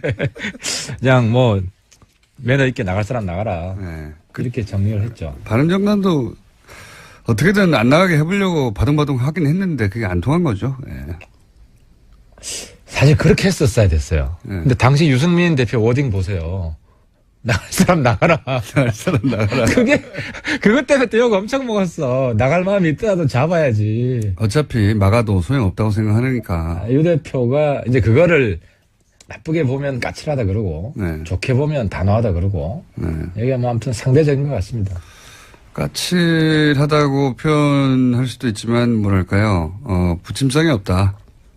그렇진 않아요. 붙임성은 없진 아니, 않아요. 그러니까 보통 이제 붙임성이 없다 그러면은 연상되는 게 술을 잘 못하고, 네. 뭐 옛날로 치면 담배도 잘, 네. 맛담배도 잘 안 피고. 오늘도 마이크를 귀에 거시는데. 예. 아니, 근데 유승민 대표가 술, 담배를 너무 잘해요. 그거하고 붙임성은 무슨 그러니까 이제 예. 우리가 폭탄주를 마신다든지 술자리에서 네. 술자리에서 노는 거 보면 알잖아. 보통 붙임성이 없는 사람 술자리에 친구가 없고 네. 이 양반 이 좌석 저 좌석 돌아다니면서 계속 원샷. 그건 그냥 술을 좋아하는 거 아닙니까? 그러니까 술 좋아하는 사람 치고 붙임성이 없는 사람이 있냐고. 있어요. 혼자 폭주하는 사람들. 아니 근데 혼자는 안 마신다. 자, 붙임성이 없군요. 아직 마이크를 자꾸 귀에 네, 대시고. 이제 예. 유 대표님 같이 한잔 해야겠다. 예. 유 대표님 저희 방송에 뉴스공장에 나와달라는 얘기는 거의 1년 가까이 하고 있는데 안 나오고 계시는데. 아, 직접 하셨어요? 아니, 요청을 많이 했죠, 저희가. 굉장히. 이번에도 당대표 되고 나서 요청을 한번 드렸는데, 나올 듯 하시다가 타이밍이 안 맞아서 또. 아, 그렇구나. 한번 나오시겠죠? 저도 한번 권해보겠습니다. 이현 의원 있을 때도 권해달라고 여러 차례 얘기했고. 아, 그때도? 여러 차례 권했다고 하고. 나보고 대신 나가라는 얘기는 안 하던데. 내가 여기 나오는지 모르실 텐데. 왜 안 나오시는지 모르겠고, 예, 꼭 나와달라고. 아, 참, 저희 이제 하와이 음악 들으셨죠? 예, 들었습니다. 저희 대표님이 이제 MBC 사장 지원한다는 설들이 있었어요. 예. 신청했었어요? 아니, 이제 그 마감됐으니까 신청을 안 하신 거죠. 그 설들에 대해서 예, 지원하지 않는다고 확인돼가지고. 하와이 가시려고? 안 하셨다고? 아니죠. 저희를 하와이 보내주기로 했는데. 보낸 다음에 신청하려고 그랬는데 타이밍이 지났다? 그 말이 아니고, 이제 안 가시니까 하와이 보내달라고요. 자, 그 얘기 꼭 해놓고, 거기 불난집 얘기부터 해보죠. 예. 불난 집이 불나다 보니까, 지지율은 뭐 끝없이 떨어지고 있습니다. 사실 그럴 수밖에 없죠. 원래. 그렇죠. 자본이 예. 나면 무조건 보기 싫으니까요, 그쪽으로. 그래서 뭐, 호남 지역에서도 한 자릿수 지지율, 그리고 뭐, 일간으로는 3% 정도 까지 떨어지기도 하고, 3%대는 잘못 누르는 거거든요. 그런 상황인데, 이거 어떻게 전망하십니까? 그러니까 저는 이제 박지원 대표한테 한 말씀 드리고 싶은 게 제가 지난번 국회 때도 박지원 대표님 쫓아가가지고 네. 좀 잘해보자. 제가 말씀드린 이유 중에 하나가 호남에서 유승민 대표 지지율이 더 높아요. 누구보다요? 안철수 대표보다. 그러니까, 언제 기준으로 확신합니까? 그건 이제 국민의당, 저는 네. 사실 안철수 대표 요번에 존경하게 됐는데, 네. 동경씨. 본인이 호남에서 유승민보다 지지율이 낮다는 거를 본인들 조사한 걸 공개를 했어요. 왜냐하면은 그 유리한 조사가 있지 않습니까? 합치면 지지율이 올라간다는. 그렇더라도 자존심이 엄청 상하지. 사실, 호남이 만들어준 그것만 빼라고 게. 어떻게 말을 합니까? 그렇더라도 그럼 아예 공개를 안 하든지. 네. 근데 어쨌든. 왜냐면 공개해야 될 내용이 있거든요. 통합하면 지지율이 높다. 이게 나오는, 이건 공개. 그러니까 이게 자꾸 안을 네. 이제 부정적인 인식으로 볼 때는 그런데 좀 좋게 봐주면. 어쩔 수 없었어요. 공개하지 않을 수 없었어요. 불가피했다고 치더라도. 네.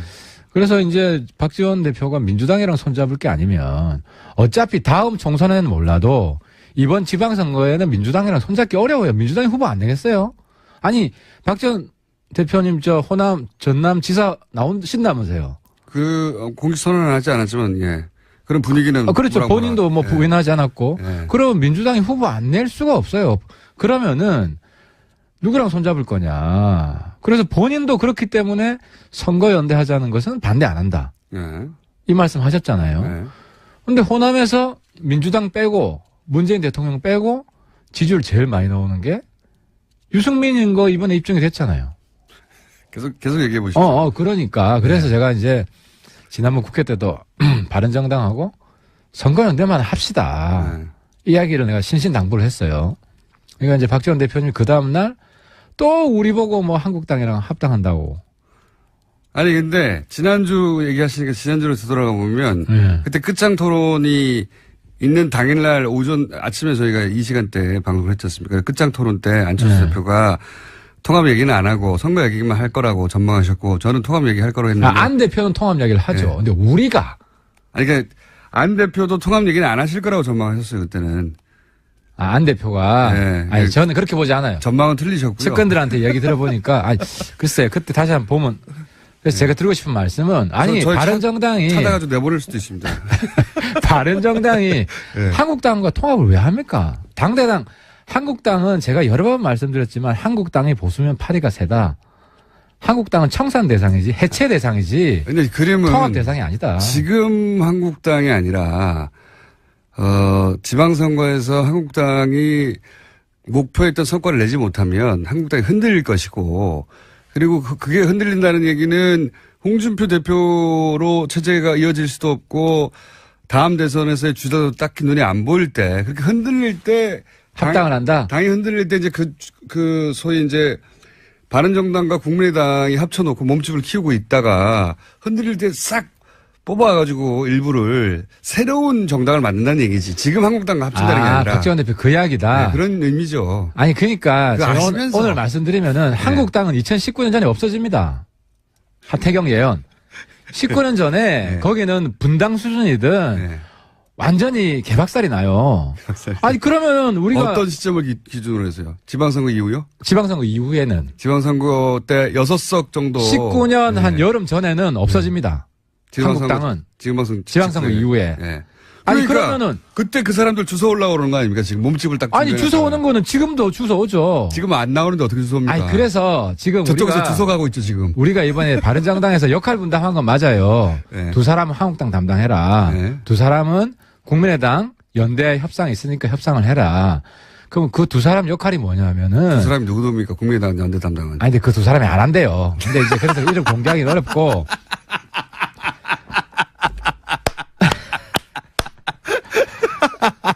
그러니까 이제 우리가 역할 부여하려고 했던 거는 역할 분담을 하려고 했는데 두 사람이 안 한다고 그랬어요?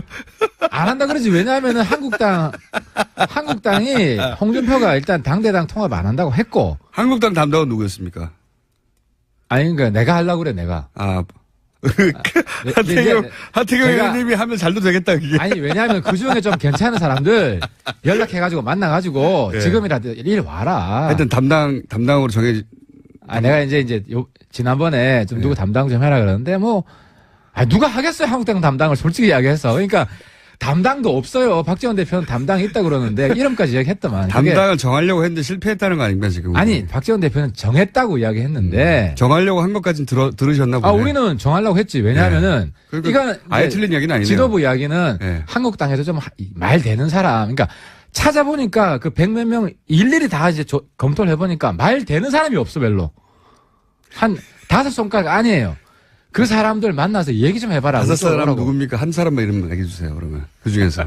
말이 그나마 좀 아니, 통하는 사람. 다른 쪽에 김성태 의원입니까, 혹시? 아니, 소위 말하는 철새 부대는 다 빼고. 세부대 다 빼고. 원래 있던 사람 중에 원래 있던 사람들 중에 몇 분 있어요. 그래도 말이 좀 통하고. 네, 제가 이제 저랑 한 번씩 통화를 하는데 그 누굽니까? 한 사람만 얘기해 주세요. P모 내가- 의원, 뭐 K모 의원 이런 식으로. 뭐 한 3선도 있고 삼선도 초선도 있고 예. 한 4선도 있고 그래요. 그 중에. 네. 4선급으로 한 사람. 그분은 그래도 얘기를 하면, 그래, 지금 문제가 많지. 뭐 이렇게. 얘기하죠. 얘기하고 내가 그래도 이제 선수가 높아가지고 네. 초재선이 조금만 움직여주면 같이 할 텐데. 같이 할 텐데. 네. 그래서 제가 이제 초재선 찾죠. 네. 초재선 찾다 보면 초재선이 사실 정신적으로 초재선이 별로 없어요. 그 어떤 그러니까 얘기입니까? 아니 그러니까 좀 다 낡은 보수라는 거지. 구태연하다. 실제로 진박들을 많이 뽑았죠. 실제 그렇게 당시에. 채웠지 않습니까? 그렇게 네. 채워가지고 지난 총선 때. 지금 초재선이 대부분 장관 출신들이 많고 네. 아니면 이제 누구 덕 보고 들어온 이런 비례도 그런 분들이 많아가지고 네. 이제 연결이 돼 있어가지고 독자적인 목소리를 안 내잖아요. 그래서 초선 그룹에서 예를 들어서 뭐 소위 소장파 이런 사람도 없고 눈에 안 띈다. 없죠 네. 한국당. 그래서 없어요. 그래서 그러니까 이제 누가 이제 내가 담당하겠다 그러면 성과를 내야 되잖아요. 네. 그래서 뭐 아무도 안 맡으려고 하는 거죠. 아니 그런데 무슨 박지원 대표 한국당하고 통합 논의 중단하라. 어제 내가 보니까 안철수 대표는 자꾸 압박을 받으니까 통합 논의 중단하라. 통합 논의 한 적이 없는데 무슨 통합 논의 이런 거죠. 박지원 대표의 그림은 대략 이런 걸 추정하는 것 같아요. 그러니까 일단 바른정당과 국민의당이 통합을 하고 안철수 대표가 그런 생각을 한다고 이제 박지원 대표는 생각하는 거죠. 추정하는 거죠. 통합을 하고 그 사이에 그러는 과정에서 호남계가 좀 일부 떨어져 나가더라도 그래도 뭐 4, 50석 유지할 수 있지 않냐. 그러면 지방선거까지 잘 이렇게 가가지고 선거연대에서 이 당을 온전하고 있으면 말씀하신 대로 지방선거 때 자유한국당이 원하는 목표치 6석 이상의 도지사나 절대 안 되니까 그 정도 안 되면 거기서 분란이 나지 않겠냐. 그러니까 이제 그 지방선거 그럴 때 확 주워오자. 그러면 박지원 대표 입장에서 보기에는 국민의당은 거기 끌려 들어가가지고 바른정당하고 일부 합칠 때까지만 하더라도 국민의당이 우세지만 자유한국당에서 이제 떨고 나온 사람들이 확 합쳐지면 그러면 국민의당은 이 보수정당의 머릿수를 채우는 들러리가 된다. 호남계 쪽 의원들은 이런 생각을 하시는 거죠. 그러니까 제가 그 전에 한 말씀 드리고 싶은 거는 네. 국민의당 바른정당이 지금 우리가 절박하게 저는 선거연대를 주장하고 안철수 대표는 합당을 주장하는데 절박하게 이런 연대 통합 논의가 있을 수밖에 없는 것은 지방선거 때 바른정당 국민의당이 몰락하잖아요. 독자적으로 가면 안 되니까. 독자적으로 몰락하잖아요. 그럼 대한민국 정치가 어떻게 되겠냐고 완전히 개판됩니다. 홍준표의 한국당은 만약에 좀 선전을 하면은 그대로 지속이 될 것이고 사사건건 대립하고 발목 잡고 1년 365일 싸울 거예요. 그럼 국회에서 다수 아닙니까? 적어도 120석 넘을 거 아니에요. 바른정당도 흡수되고 하태경, 유승민만 딸랑 남아가지고 무소속 연대하고 있고 이런 식이 되면은 안 되기 때문에 나라도 망하고 국민도 힘들어지기 때문에 바른정당 국민의당이 살아야 우리가 중간에서 문재인 대통령 도와줄 건 도와주고 막을 건 막고 이렇게 협치가 된다는 거죠. 그래서 그러니까 박지원 대표님은 자꾸 이 역할은 우리가 한국당이랑 아니 지방선거 뒤에 무슨 일이 일어날지 누가 알아요. 당장 내일 일도 모르는데. 근데 유승민 대표도 비슷한 그림 아닙니까? 유승민 대표도 일단 지금은 몸집이 작지만 국민의당과 이렇게 통합을 한 다음에 기다렸다가 한국당에서 떨궈져 나온 사람들 확 먹으려고 그러는 거 아닙니까? 김어준 공장장님의 한계가 내가 거기까지인데 정치에 각본대로 된 정치가 하나도 없어요. 각본대로 된 정치는 없지만 각본은 항상 있잖아요. 제 말은 각본을 말하는 겁니다. 머릿속에 자기가 생각하는 상상이 있는데 예를 들어서 실제로 국민의당 바른정당 연대가 잘 됐어요. 그러면은 저는 지방선거 이후에는 잘 되면 그 성과를 바탕으로 국민들이 인정을 해준 거니까 평가를 해준 거니까 합당할 수 있다고 봐요. 어디랑요? 그 지방선거 이후에. 지방선거 이후에만 합당할 수 있다. 합당할 수 있다. 저는 그렇게 봐요. 합당을 했어요. 왜냐하면 뭐 서울시장도 우리가 먹고 부산시장도 우리가 먹고 야 니들 진짜 미래가 있다 합당해라. 그러고 나서 한국당에 있는 사람이 쫄아가지고 한국당에 그냥 남아있다가는 우리가 망하겠다. 우리 개별 입당할래. 한 명씩 들어온다. 하면은 거기서 건강하고 그나마 이런 사람들 우리가 안 받을 이유가 뭐가 있습니까? 그런데 그런 이야기를 지금 해봐야 뭔 소용이 있냐고. 소용은 없지만 그런 그림이 머릿속에 있지 않습니까? 아니 그럼 그런 꿈도 없이 우리가 정치를 왜 해요? 그러니까, 다음에 재집권을 해야 되고. 그러니까 각본이 있는 거 맞잖아요. 우리 바른정당은 평생 10년 20년 소수 교섭단체도 아닌 야당 하시라 이 말씀이에요? 그건 서운하지. 그러니까 각본이 있잖아요. 그러니까 재집권의 각본이 당연히 있는 것이고 그렇죠. 우리는 집권을 목표로 하는 것이고 우리는 그 정도가 아니라 제1당이 되고 민주당을 뛰어넘는 그런 야심찬 목표를 우리는 가지면 안 되냐고요. 그러니까 가져도 되는데. 그러니까 그게 뭐가 문제냐고. 그런 이 각본이 있는데 그러니까 그 각본이 문제는 한국당 적폐들과 적폐들을 통째로 받아들이는 그런 일을 말하는 게 아니고 그런 일은 절대로 없지. 그런 일은 아무도 예상하지 않아요. 아니 그럼 우리가 마이너스고 우리가 플러스 될 일을 하죠. 한국당에도요 정말 그 가뭄에 콩나듯 별로 안 되지만 진주가 한두 명 있어요. 찾아보면 그나마 건강하게 지금 이렇게 말해놓으면 나중에 어떻게 하실려고 그 각본대로 될 상황이 왔어. 어떻게 하실려고 그래. 한두 명밖에 없다고 그랬는데 한 30명 오면 어떻게 하려고 지금. 근데 정말 지금 난리보수 청산해야 되고요. 다음에는 만약에 우리가 주도권 잡고 공천을 하면 제가 하면은 완전히 물갈이 합니다. 제 말은 뭐냐면 다들 각본이 있잖아요. 각본대로 되지는 않죠. 언제나. 복잡하게. 왜냐면 다들 각본이 있는데 똑같이 될 리가 있나요? 근데 제 말은 박지원 대표 혹은 호남계 쪽에서 걱정하는 것은 그런 각본들 속에 그게 적폐 각본이라고 주장하는 거 아니에요? 적폐 각본. 그러니까 자유한국당과 지금 합친다는 게 아니라 결국은 나중에 자유한국당 일부와 또 바른정당과 이렇게 합쳐서 소위 이제 보수정당을 만들 때 호남의 일부가 거기 이용되는 게 싫다 이런 취지거든요. 제 각본을 말씀드리면 저는 네. 어떻게 보냐면 다음 대선 때 민주당이 깨집니다.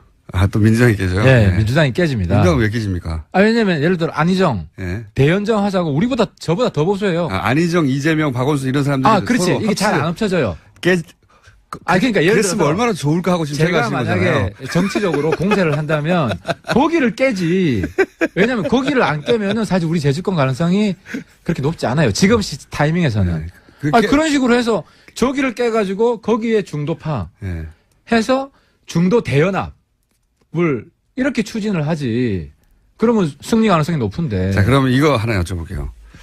지금 국민의당에서 불이 난 것은 바른정당 입장에서는 그렇게 나쁘지 않은 거 아닙니까? 아니, 나쁠 수도 있어요. 좋을 수도 있고. 이건 그러니까 좋은 점만 얘기해보면 먼저. 딴 게 아니고 예. 좋은 점은 뭐냐면 거기 내에서 예. 호남 구태 예. 그리고 그러니까요. 호남 개혁 이게 만약에 국민들 사이에서 구분이 된다면 예. 구분이 된다면은 이번에 좋은 기회가 되겠죠. 그러니까 탈호남을 할 수 있는 거 아닙니까? 호남 탈호남 절대 안 하지. 우리는 호남 진입 작전이니까 저는 광주 KBS에서 부르면 언제든지 달려갑니다. 호남 우리도 호남 그러니까 제 말은 사랑을 뭐냐면 받으려고 하는 거지. 호남 쪽에 강성 의원들 몇이 나가면 더 고마운 거 아니에요? 바른정당 입장에서는. 아니 그게 아니라 예. 예를 들어 박지원 대표는 우리 도와줘야 되죠. 박지원 대표는 왜 아직도 호남에서 인기가 있죠. 예. 뭐 인기가 있다고 치고 전제하고 예. 안 그러면 제가 박지원 대표 가서 막 신신당부하고 사장할 필요가 없죠. 그리고 하태경이 왜 김대중 빨갱이 모략했던 거 보수가 반성해야 된다. 빨갱이 아니거든. 예. 반성해야 되는 거 맞죠. 이 시점 왜 강조하겠어요. 바른정당 호남 진출 전략인 거예요. 그러니까요. 그래서 영남과 호남을 아우르는 이런 그림을 그리고 싶은 거잖아요. 전국 정당이 돼야죠. 당연히 돼야 되고. 그런데 호남 쪽에 강성 의원들 몇몇은 나가줘도 상관없다. 아니 강성 중에서 나가줬으면 좋겠다. 우리랑 뜻이 맞으면은 같이 가는 거고 그걸 왜 처음부터 배제하냐는 거죠. 그러니까 하태경 뜻에 우리 선배님 저는 이제 박지원 대표님 저보다 더 젊으신 것 같아요. 거의 뭐 20대 최전성기인 것 같은데 제가 덕담 한마디. 미국에는요 90살 넘은 의원이 있습니다. 근데 만약에 한국에도 90살까지 하라는 건가요? 90살 넘은 의원이 있다면 저 1호가 전 박지원 선배다. 네. 그게 뭐 덕담인지는 잘 모르겠습니다. 아니 뭐 그런 분도 필요하죠. 앞으로 뭐 100살 넘어 살 텐데. 네. 근데 이 이제 얘기를 왜 하시죠, 근데? 아니 그러니까 박지원 대표님이 네. 하태경이랑 같이 할 수 있고 네.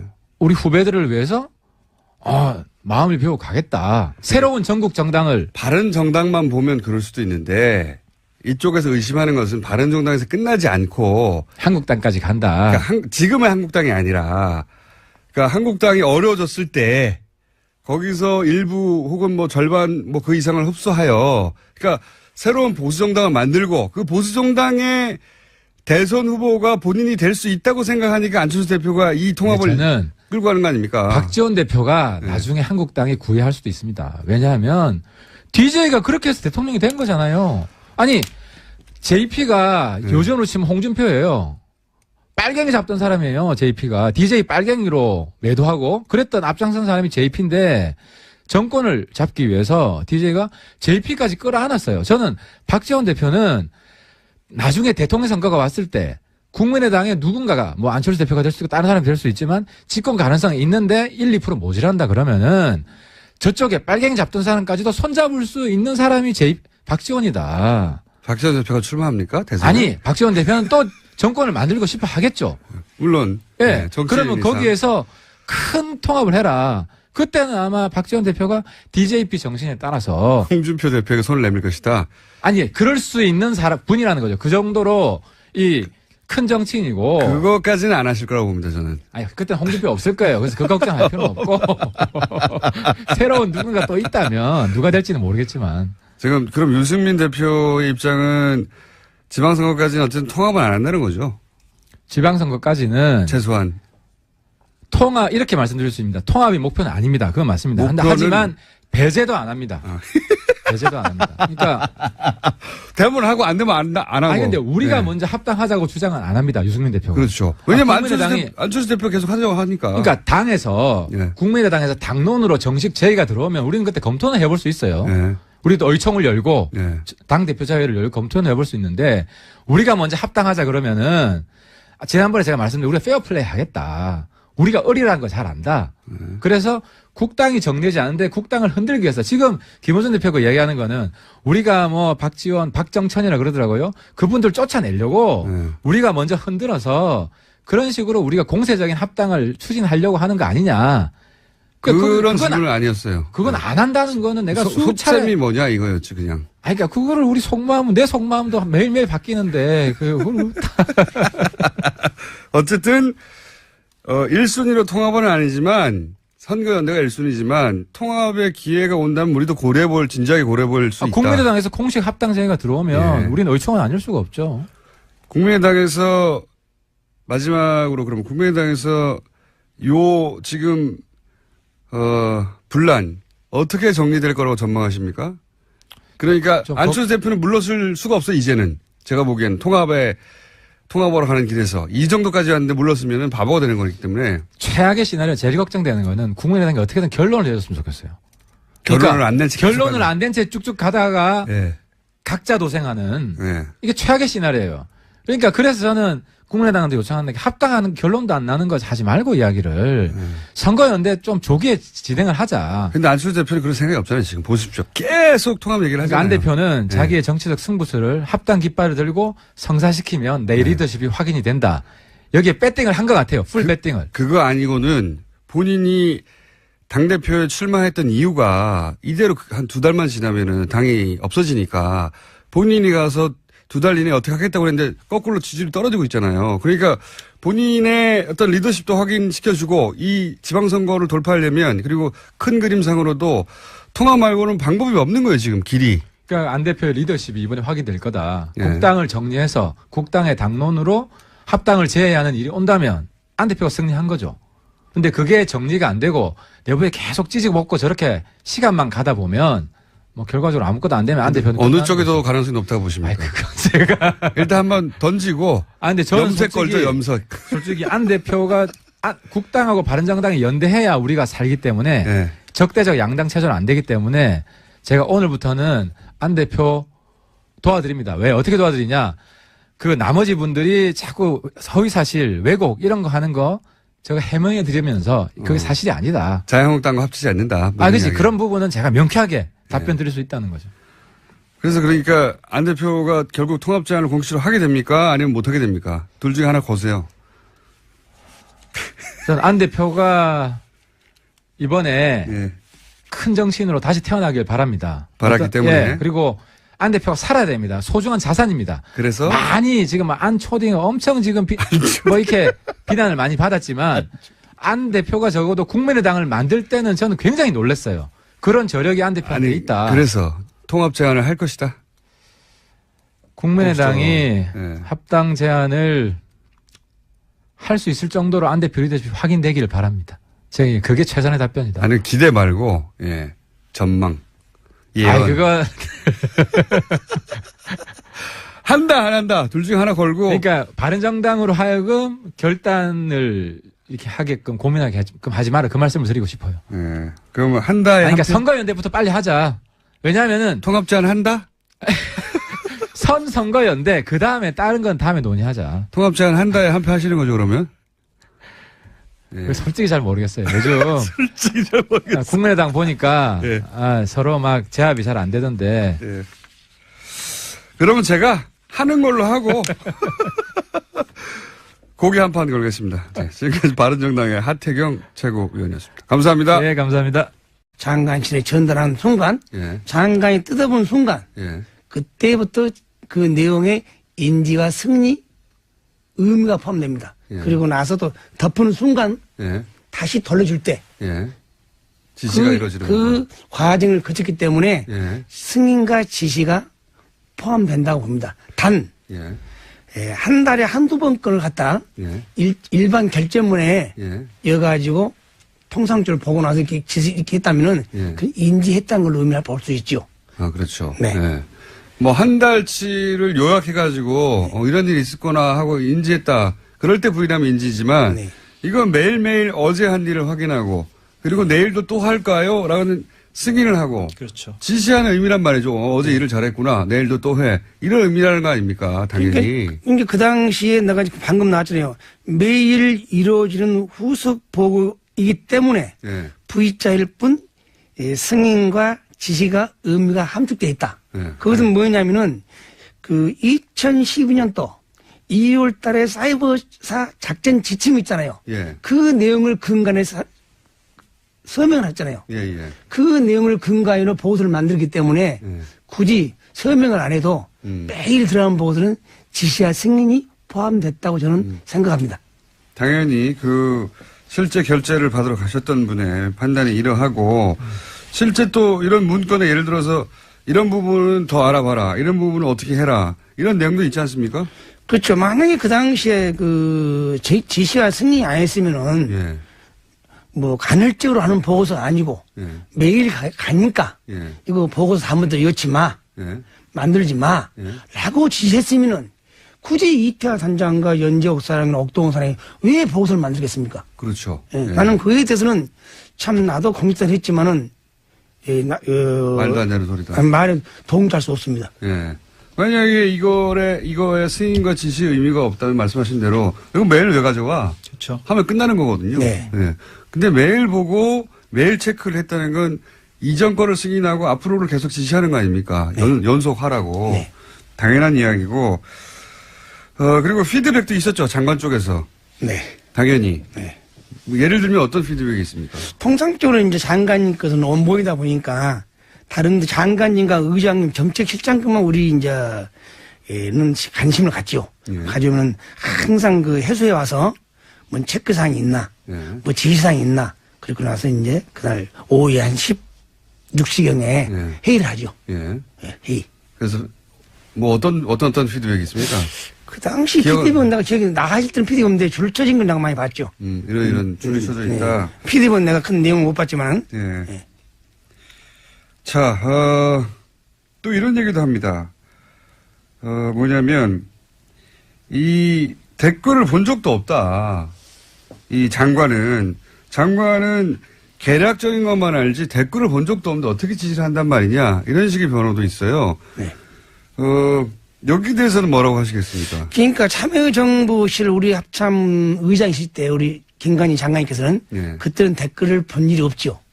예, 왜냐하면은 그 당시는 그야말로 인터넷 공간에서 예. 영상과 원고와 카툰 같은 걸 가지고 어떻게 북한이나 주민들을 도움할 수 있을까. 예. 그것을 기초 단계이기 때문에. 예. 그러나 그것이 이상하니 참여정부 끝나고 임명보 정부가 들어서부터 예. 이 점정적으로 진화해 갔죠. 예. 그 진화는 국민을 상대로 거꾸로 북한이 아니라. 정점이 이제 그치 많이 왔죠, 이렇게. 예. 그러니까 이것이 뭐 이태하 단장이 책임있다, 연재고기가 책임있다는 걸 떠나서 그 당시 초대 2대 3대 장관님들, 예. 초대 2대 3대 의장님들, 예. 초대 2대 3대 정책 실장님들 예. 명백히 말씀을 하고 피력했으면 좋겠어요. 음. 그래야 일이 빨리 끝나지 내 책임이 아니다, 네 책임이 아니다 한다는 것은 우리가 오히려 우리 국방 안보를 약화시킬 우려가 있다고 저는 봅니다. 제 이제 질문의 요지는 이제 어떤 거냐면, 김관진 전 장관 쪽에서 댓글을 내가 직접 그 내용을 본 적도 없다. 몇천 개가 되는데, 몇천 개의 댓글을 직접 본 적이 없겠죠, 당연히. 근데 이걸로 이제 자기는 계략적인 현황만 보고받고 그냥 봤다는 의미로 체크를 했을 뿐 구체적으로 지시하지 않았다. 연장선상에는 하는 말이거든요. 근데 이제 보고 내용이 뭐였냐가 이제 중요하잖아요. 그렇죠. 그럼요. A4 한 장짜리 그 보고 내용이 무엇이었느냐. 예. 예. 어떤 내용을 보고하는 겁니까? 그 댓글 뭐 수천 개를 내용을 쓰진 않을 테고. 그렇게 쓸 수가 없죠. 장관에게 그렇죠. 보고서가 올라갔는데 그 보고서 안에 댓글이 쭉 열거될 수는 없는 것이고요. 그러니까요. 예. 이 해명은 그러니까 포인트를 벗어난 거고요.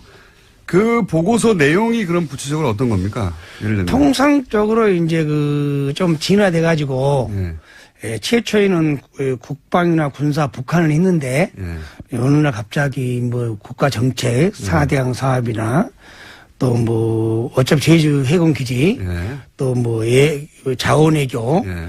대통령 순방외교, 예. 그건 찬반 여론을 대통령의 호의적인 여론을 만드는 거 아닙니까, 말하자면. 예. 그렇죠. 예. 그 수치가 나오는 거죠. 수치가 나오죠. 그러니까 최초에는 대통령 순방외교가 반대가 90, 예. 찬성이 10. 예. 밤새 우리가 작전 대응한 결과 찬성이 80, 반대가 20. 찬반을 뒤집어 놓는 예, 거죠. 그 숫자만 장관이 보는 것이지 아. 이렇게 그 댓글에 팩트는 그러니까 댓글의 구체적인 내용은 사실 장관 알 필요가 없고 그렇죠. 결국은 이 댓글 활동이 어떤 효과를 불러왔느냐. 그렇죠. 댓글 네. 활동이 대통령한테 비판적인 어떤 여론이 있었는데 그거를 사이버 사령부가 작업을 해가지고 바꿔놨다. 그런 결과를 보고하는 거잖아요. 네. 그러니까 장관은 댓글 내용 하나하나 봤다 안 봤다가 중요한 게 아니라 그렇죠. 네. 그 댓글이 결국 목적하는 바가 뭐였냐. 그렇죠. 그렇습니다. 어제 김관진 전 국방장관, 임관민 전 국방부 기획실장의 석방에 대해 자유한국당이 논평을 냈습니다. 법원에서마저 정치 개입인지 명확하지 않다고 판단한 사건을 무리하고 무도한 강압수사로 전직 장관을 구속시키고 그 칼끝을 전직 대통령에까지 들이대는 아나무인 한풀이식 수사를 멈추고 이 수사 참사에 대해 책임을 지고 윤석열 중앙지검장은 즉각 사퇴하라, 이런 내용입니다. 김관진 전 장관의 구속영장을 발부한 건 영장실질심사를 하는 법원입니다. 그러니까 그 구속이 무리하고 무도한 거라면 사퇴하라고 요구할 대상은 윤 지검장이 아니라 영장 판사예요. 그리고 2012년 대선 당시 사이버사령부 댓글 공작 실적을 청와대에 보고했고 이명박 전 대통령으로부터 관련 지시도 받았다고 진술한 당사자는 김관진 전 장관입니다. 전직 대통령에게 칼끝을 들이댄 건 바로 김관진 전 장관 본인인 거죠. 길지도 않은 성명인데 앞뒤가 처음부터 안 맞습니다. 자유한국당은 좋겠습니다. 아무 말이나 막 해도 되니까. 부럽다. 김원준 생각이었습니다.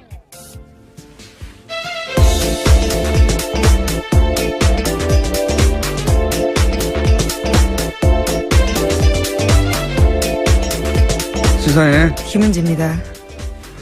우리는 말이 되는 말만 해야 되는데요. 예. 아무 말이나 막 해도 되고 참 부럽습니다. 자, 첫 번째 뉴스는 뭡니까? 네, 이건희 삼성전자 회장의 차명 계좌가 추가로 확인됐다고 어제 SBS가 보도했는데요. 국세청 조사 결과 이건희 회장의 차명 계좌가 지금까지 알려진 4조 5천억 원 외에 더 있다라는 겁니다. 최근 국세청은 더불어민주당 이건희 차명 계좌 TF에 조준능 특검에서 밝혀진 것 이외에도 국세청이 파악한 이 회장의 차명 계좌가 더 있다라고 보고했다고 하는데요. 이 새로운 차명 계좌 역시 과세 대상이라고 밝혀서 이른바 깡통 계좌가 아니다라는 것을 확인시켜줬습니다. 이거는 이제 2008년 특검 때, 삼성 특검 때 4조 5천억 밝혀진 거, 그게 전부가 아니다는 얘기가 나온 거죠. 예. 네, 그렇죠. 앞서서도 나온 바가 있는데요. 이번에 더 구체적으로 나온 겁니다. 이 이야기는 이제 약간 애매모호하게 표현됐는데, 지난 6월 달에, 예, 국세청장 인사청문회에서 나온 이야기예요. 이제 뉴스공장에서도 짧게 한번 다뤘고 당시 송영길 박영선 의원이 질의 과정에서 이 얘기가 나왔거든요. 대략 한 5천억 정도 역외 탈세가 있지 않았냐라고 2015년 때 봐줬다는 제보가 있다. 누군가가. 그게 사실이냐고 당시 한승희 국세청장 후보한테 물었어요. 그때 이제 한승희 국세청장이 이제 국세청에서 항상 하는 답변, 개별 납세 정보는 공개할 수 없다고 하면서 확인해 줄 수 없다고 하면서 당시 넘어갔거든요. 근데 고개만 끄덕이고 넘어갔었죠. 예, 당시 거론된 금액이 당시는 5천억이었는데 이번에는 좀 더 자세한 금액이 나왔죠. 더 많죠. 예, 오늘 아침 한겨레 신문을 보면 내용이 더 자세한데요. 국세청에 따르면 이 기간 동안, 그러니까 2015년 10월부터 6개월 동안 박근혜 정부가 운영한 미신고 역외소득 재산 자진 신고 제도가 있습니다. 이때 국외 은닉계좌를 과세당국에 신고했던 것으로 보이는데 그때 123개의 국외 은닉계좌가 신고됐고요. 신고 금액은 2조가 넘습니다. 이게 이제 최초로 있었던 일이거든요. 지금 언론의 포커스는 그러니까 계좌가 더 있었다. 그리고 금액은 2조가 넘는다. 그리고 그렇다면은 당신은 이제 형사적 관용 그래가지고 이제 처벌하지 않았는데 이게 외국환 거래법이나 조세 뭐죠? 조세범 처벌법 네. 있습니다. 그걸 위반하면 대주주의 경우에 의결권을 제한한다 이런 규정이 있기 때문에 이건희 회장이 사실상 회장 자리가 박탈되는 거랑 마찬가지다. 이렇게 포커스가 맞춰져 있거든요. 네, 금융지배구조법이 현재 그렇게 되어 있다고 합니다. 그리고 세금을 더 내야 된다. 근데 그보다 훨씬 더 본질적인 건 제가 보기엔 그걸 놓치고 있어요. 제가 보기엔 그게 본질인데 뭐냐면 이렇게 2조가 넘는 금액이 여기에 탈세 지역에서 들어왔단 말이죠. 2조가 넘는 금액을 아무런 처벌하지 않고 그냥 넘어가도록 국세청 단위에서 봐줄 수가 없는 거예요, 이거는. 국세청이 재벌이 해외에 숨겨놨던 재산을 이런 제도도 처음 있는 제도고요. 갑자기 단기간 운영해서 2조가 넘는 비자금을 합법화하는 길을 열어준 거잖아요. 이걸 어떻게 국세청장 혼자 결정합니까? 이거는 2015년 10월이라는 기간을 주시해서 보자면 이게 이제 정유라를 지원하고 삼성이 그 대가로 받은 어떤 딜의 일부가 아니냐 이런 의혹을 따져봐야 하는 게 제가 보기엔 본질적인 겁니다. 네, 지난 국세청장 청문회에서도 박영선 의원이 그러한 취지의 질문들을 했었는데요. 일종의 빅딜이 이루어진 게 아니냐라는 겁니다. 그때는 이제 빅딜이라고 모호하게 얘기했는데 구체적으로는 그거죠. 이 시점에 있었던 그 박근혜 정부 하에서 삼성이 이런 혜택을 받을 이유가 뭐냐 이거예요. 예. 무슨 일이 있었길래 이런 혜택을 2조나 되는 불법적인 자금을 합법화시켜줬잖아요. 네, 결국 승계 작업과 연관되어 있는 게 아니냐라는 의심을 하는 건데 2014년 5월달에 이건희 회장이 사실상 쓰러졌거든요. 그러니까 숨져 있는 상태라고 보여지는데 그와 관련해서 2015년 10월달에 정말 아주 한시적으로 이런 제도들이 있었습니다. 그러니까 요 제도를 통해서 이제 삼성이 2조가 넘는 금액을 합법화하고 국내로 들여오고 아무런 처벌도 받지 않고 처음 있는 일입니다. 이걸 국세청장 혼자서 200억도 아니고 2조나 되는 돈인데 이런 길을 열어준 이유가 뭐냐? 네. 이건 국세청이 이런 걸 잡으라고 있는 데지, 이런 데를 봐주라고 있는 데가 아니에요. 굉장한 특혜이기 때문에, 이 특혜는, 어떤 딜의 결과 아니겠는가. 이거 검찰에서 따져볼 사안. 세금 더 많이 받고, 뭐 이건 또 다 중요한 얘기인데, 본질적으로는 왜 이런 특혜가 그 당시에 주어졌는가. 삼성에게. 예. 최초로. 그걸 따져봐야 된다. 이거 수사 대상이라고 봅니다, 저는. 예.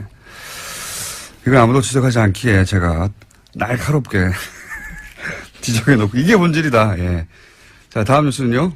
네, 김관진 전 장관 등에 대한 석방이 계속해서 논란입니다. 관련해서 김관진 장관 시절에 합참의 군사전략서와 국방대학교의 보고서에 정부를 비판하는 사람을 종북으로 규정하는 문서가 나왔다고 어제 JTBC가 보도했습니다.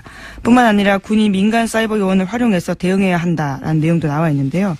본문에 보면 국내 북한 동조 세력이 30에서 50만 명 정도 된다라고 집계했고요.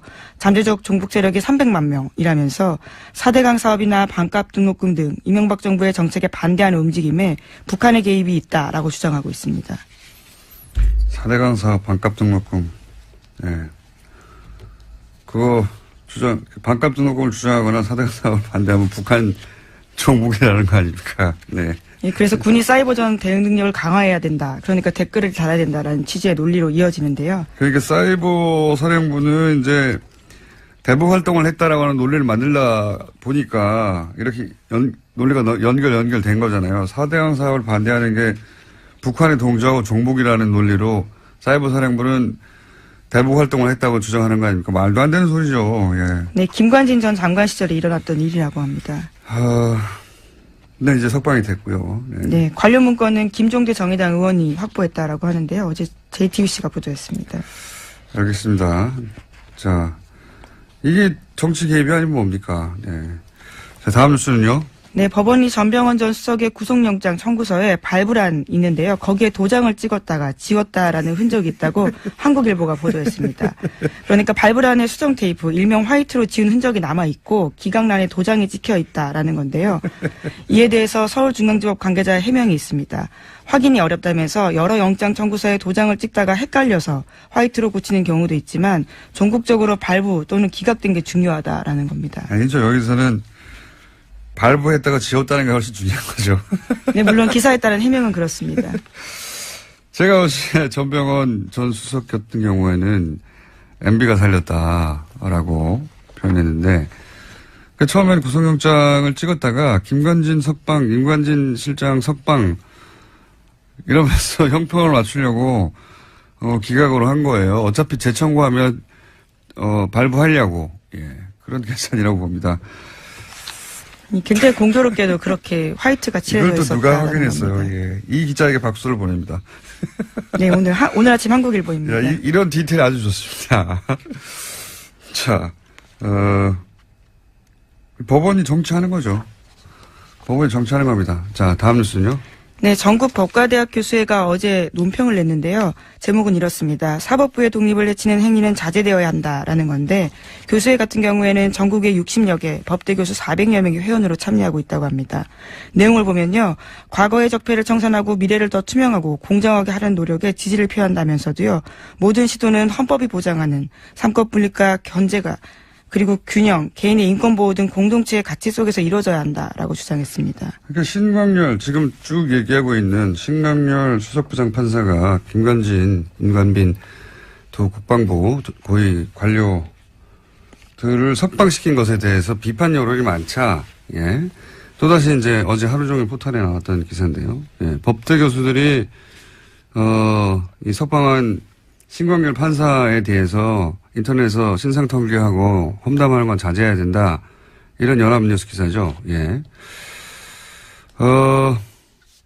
어제도 이제 지난 주말 신광열 판사 비판 여론에 대해서 신상털이 인신공격, 사법부 독립 침해하면 안 된다. 이 기사가 포털 메일에 주말에 계속 있었다고 얘기했었는데 어제도 또 이런 기사가 나왔고 이 기사 역시 제가 계속 확인했는데 어젯밤 12시 직전까지 메일이 계속 있었어요. 신광열 판사를 직접 비판하는 기사는 포털 메인에 이렇게 연소로 걸려있지 않습니다. 그런데 비판에 대해서 그렇게 비판하면 안 된다. 신상털기하면 안 된다. 험담하지 말라고 하는 기사는 계속 메인에 하루 종일 걸려있거든요. 뭔가 촉이 왔습니다. 제가. 이거 이상하다. 그래서 이제 좀 체크를 해봤더니 이 성명을 어디서 냈나 봤더니 전국 법과대학 교수예요. 예. 네, 그렇죠. 400명이 회원으로 참여한다고 하는데 보통 이런 성명을 내면 성명서에 누가 참여했는지 이름이 기재됩니다. 참여 교수들. 없어요? 이상한데? 이 기사가 계속 걸려있는 것도 이상해서. 그래서 연역을 찾아봤더니 이명박 정부 출범 첫 해에 3월에 창립한 사단법인인데 현재 홈페이지는 작년 11월이 첫 게시물입니다. 공지 게시물 합쳐서 총 6개 있고요. 그러니까 홈페이지는 텅 빈 수준으로 보시면 됩니다. 그동안 활동한 게 뭔가 확인해봤더니 확인되는 거는 원전 공론화위원회는 법적 근거가 없다. 네, 정부를 비판하는 내용. 그거 거의 하나밖에 없어요. 그리고 회원수 400명이라는데 명단은 공개되지 않고 활동이 거의 없어요. 그래서 그래? 그럼 회장이 누구야? 찾아봤더니 국민대의 이모 교수인데 이 사단법의 주소지가 국민대학교 법과대학의 법학관의 몇 호. 아마도 이 교수님의 개인 연구실로 추정이 되는 겁니다. 예, 그래서 거의 이 교수님 1인이 주도하는 단체로 보여서 그럼 이 교수님 개인 활동을 확인해 봤습니다. 과거 자유주의연대라고 예, 뉴라이트 재단하고 통합된 뉴라이트 계열이에요. 예. 그리고 이분이 2007년 대선 한 달 전에 뉴라이트 재단, 뉴라이트 싱크넷, 자유주의연대 등등 뉴라이트 지식인 100인이 시국선언을 했어요. 무슨 시국선언을 했냐면 이제 이해찬 총재 대선 후보 사퇴하라고. 예. 사실상 이명박 전 대통령 지지하는 성명이죠. 간단하게 요약하면 뉴라이트계에서 활동했고 이명박 전 대통령 지지하는 분이 작년부터 본격적으로 이끌고 있는 단체로 주소지는 소속 대학 연구실이고 소속 교수는 공개되지 않았고 홈페이지는 거의 없고 활동 내역이 성명을 낸 교수의 명단도 없고 성명서도 그 홈페이지에 없어요. 예. 도대체 어디서 성명을 냈는지도 모르겠어요. 네, 물론 오늘 아침 조선일보를 보면요. 관련된 인터뷰가 있습니다. 이 이모 교수의 본지 조선일보 통화에 보면요. 법관의 결정에 대한 과도한 비판은 헌법과 법치주의 이모 정신과 교수님 혼자서 하는 일이 이 전국 법과대학 교수의 이름으로 어디서 성명을 냈는지도 모르겠는데 이런 보도가 있는 겁니다. 마치 전국 법대 교수들이 단체로 성명을 내고 집단 행동을 한 것처럼 그런 다음 포털에 하루 종일 걸려 있잖아요. 본인의 말은 교수들의 뜻을 모았다라고는 하는데요. 그러면 그 교수들의 뜻을 모아서 명단을 공개해 주시길 바라고요. 저는 이 기사를 쓴 연합뉴스의 기자도 확인해 보려고 했더니 이름이 기자 안 돼 있던데, 예. 콤마, 이메일 주소만 쓰셨던데, 기자님, 이 단체 규모와 명단과 활동을 어떻게 확인하셨는지, 어디서 성명을 냈는지, 어디서 성명을 낸 걸 어떻게 알았는지, 예. 하청기사 아닙니까? 이런 게? 기본적으로? 이런 거는 쭉 기자회견을 하고 명단을 발표하고 그리고 그 단체가 규모가 있고 그리고 그 신뢰할 만한 곳이고 활동을 해왔고 그래야 기사를 쓰고 그 기사가 포털에 메일에 걸리고 하루 종일 떠 있죠. 이런 확인도 안 된 여론 호도용 기사가 어떻게 메일에 하루 종일 걸려 있습니까? 저는 이 기사 굉장히 이상하고요. 예. 이 단체가 성명을 냈다는 이유 하나만으로 이런 기사가 계속해서 전 국민이 보라고 떠 있는 것도 이상하고요. 예. 대단히 이상합니다. 확인해 주십시오. 이 기사를 쓴 연합뉴스의 기자님. 이상한 기사다. 예. 신광열 판사에 대한, 부정적인 여론을 어떻게든 물타기 해보려는, 그런 기사가 어떻게 이런 과정을 거쳐서 이렇게 메인에 계속 걸려 있었던 건지. 제가 이 정도 단체 만들어서 성명 낸다고 다 기사 걸어주고 계속 하루 종일 떠 있습니까? 절대 안 그래요. 대단히 이상한 기사입니다. 예. 하청 기사다. 라고 저는 의심하는 바이고. 하청 기사는 쓸 수 있지만 이게 어떻게 계속 걸려 있는지 그것도 확인해 봐야 됩니다. 여기까지 하고요. 다음 뉴스는요? 네, 내일 확인해서 다시 해볼게요. 네. 네, 어제 박근혜 전 대통령의 재판이 42일 만에 열렸습니다. 하지만 박근혜 전 대통령은 재판에 나오지 않았는데요. 건강상 문제로 출석이 어렵다라면서 불출석 사유서를 냈습니다. 재판부는 어제 사실상 박근혜 전 대통령을 향해서 최후 통첩을 했는데요. 거동할 수 없을 정도의 건강 악화 등 정당한 사유로 볼 수 없다라는 겁니다. 그래서 오늘도 재판에 나오지 않으면 피고인 없이 재판을 열 수 있다라고 밝혔는데요. 오늘 오전 10시에 다시 재판이 열립니다. 알겠습니다. 네. 아프실 예정인 거는 오래전 예언인데 계속 적용되고 있습니다. 자, 다음 뉴스는요? 네, 어제 우병우 전 수석 재판도 있었습니다. 여기에 이석수 전 특별감찰관이 증인으로 나왔는데요. 굉장히 자세한 증언들을 많이 했습니다. 자신이 파견 경찰관을 통해서 경찰 내부 이야기를 들어보니 우병우 전 수석의 아들의 운전병 보직 이동은 명백한 특혜라고 보고받았다라는 건데요. 그 당시에 자신이 운전병 뽑는 기준이 뭐냐라고 물어보니 건강 좋은 놈을 뽑았다라는 답변이 왔다고 합니다. 그러자 자신이 반박을 했다고 하는데요. 훈련소에서 병원 입원한 기간이 길었는데 왜 우전수석 아들을 뽑았냐라고 다시 묻자 전혀 상대방이 답변을 하지 못했다라는 겁니다. 굉장히 중요한 증언이라고 제가 개인적으로 생각하는 대목은 뭐냐면, 미르 재단, K스포츠 재단, 여기에 대해서는 왜 감찰을 하지 않았냐. 그게 예를 들어서 우병우 전 수석의 아들 문제보다 훨씬 중요한 거 아니냐. 이런 취지의, 질문에 대해서, 미르 K 재단은 대통령이 뒤에 있다고 판단을 했기 때문이다. 그러면서 이유를 댔어요. 왜 그렇게 생각했는지. 그렇게 대통령이 뒤에 있는 게 아니라면 민정 쪽에서 잡았을 테니까. 예. 이게 이제 청와대 내에서 감찰을 하는, 네. 특별감찰관의 시선에도 그렇게 보였다는 것이고, 민정이 하는 일이 그런 일이란 말이죠. 그러니까 안종범 수석, 단위에서 벌어진 일이다, 이게. 재벌들한테 이제 소위, 겁을 줘가지고 돈을 뺏은 거다. 그러면은 그 정도야 민정에서 다 잡았을 텐데, 이게 오랫동안 진행되고 금액도 큰 건데 그냥 뒀다. 그랬다는 얘기는 안종범 수석 차원의 일이 아니라 대통령이 뒤에 있을 수 있다라고 판단을 한 것이고, 그 말은 뭐냐면 민정이 잡지 않았다는 이야기는 그 재단 뒤에 대통령이 있다는 걸 민정은 알고 있었다는 그런 이야기이기도 해요. 예. 여기서 이제 우병우 전 수석은 계속해서 이 재단들 뒤에 대통령이 있거나 최순실이 있다는 걸 몰랐다고 주장하고 있잖아요. 네, 계속해서 모든 걸 부인하고 있습니다. 어제 이석수 전 특별감찰관이 했던 내용 중에 이제 복선을 깔고 있는 굉장히 중요한 대목은 저는 이거라고 봅니다. 네.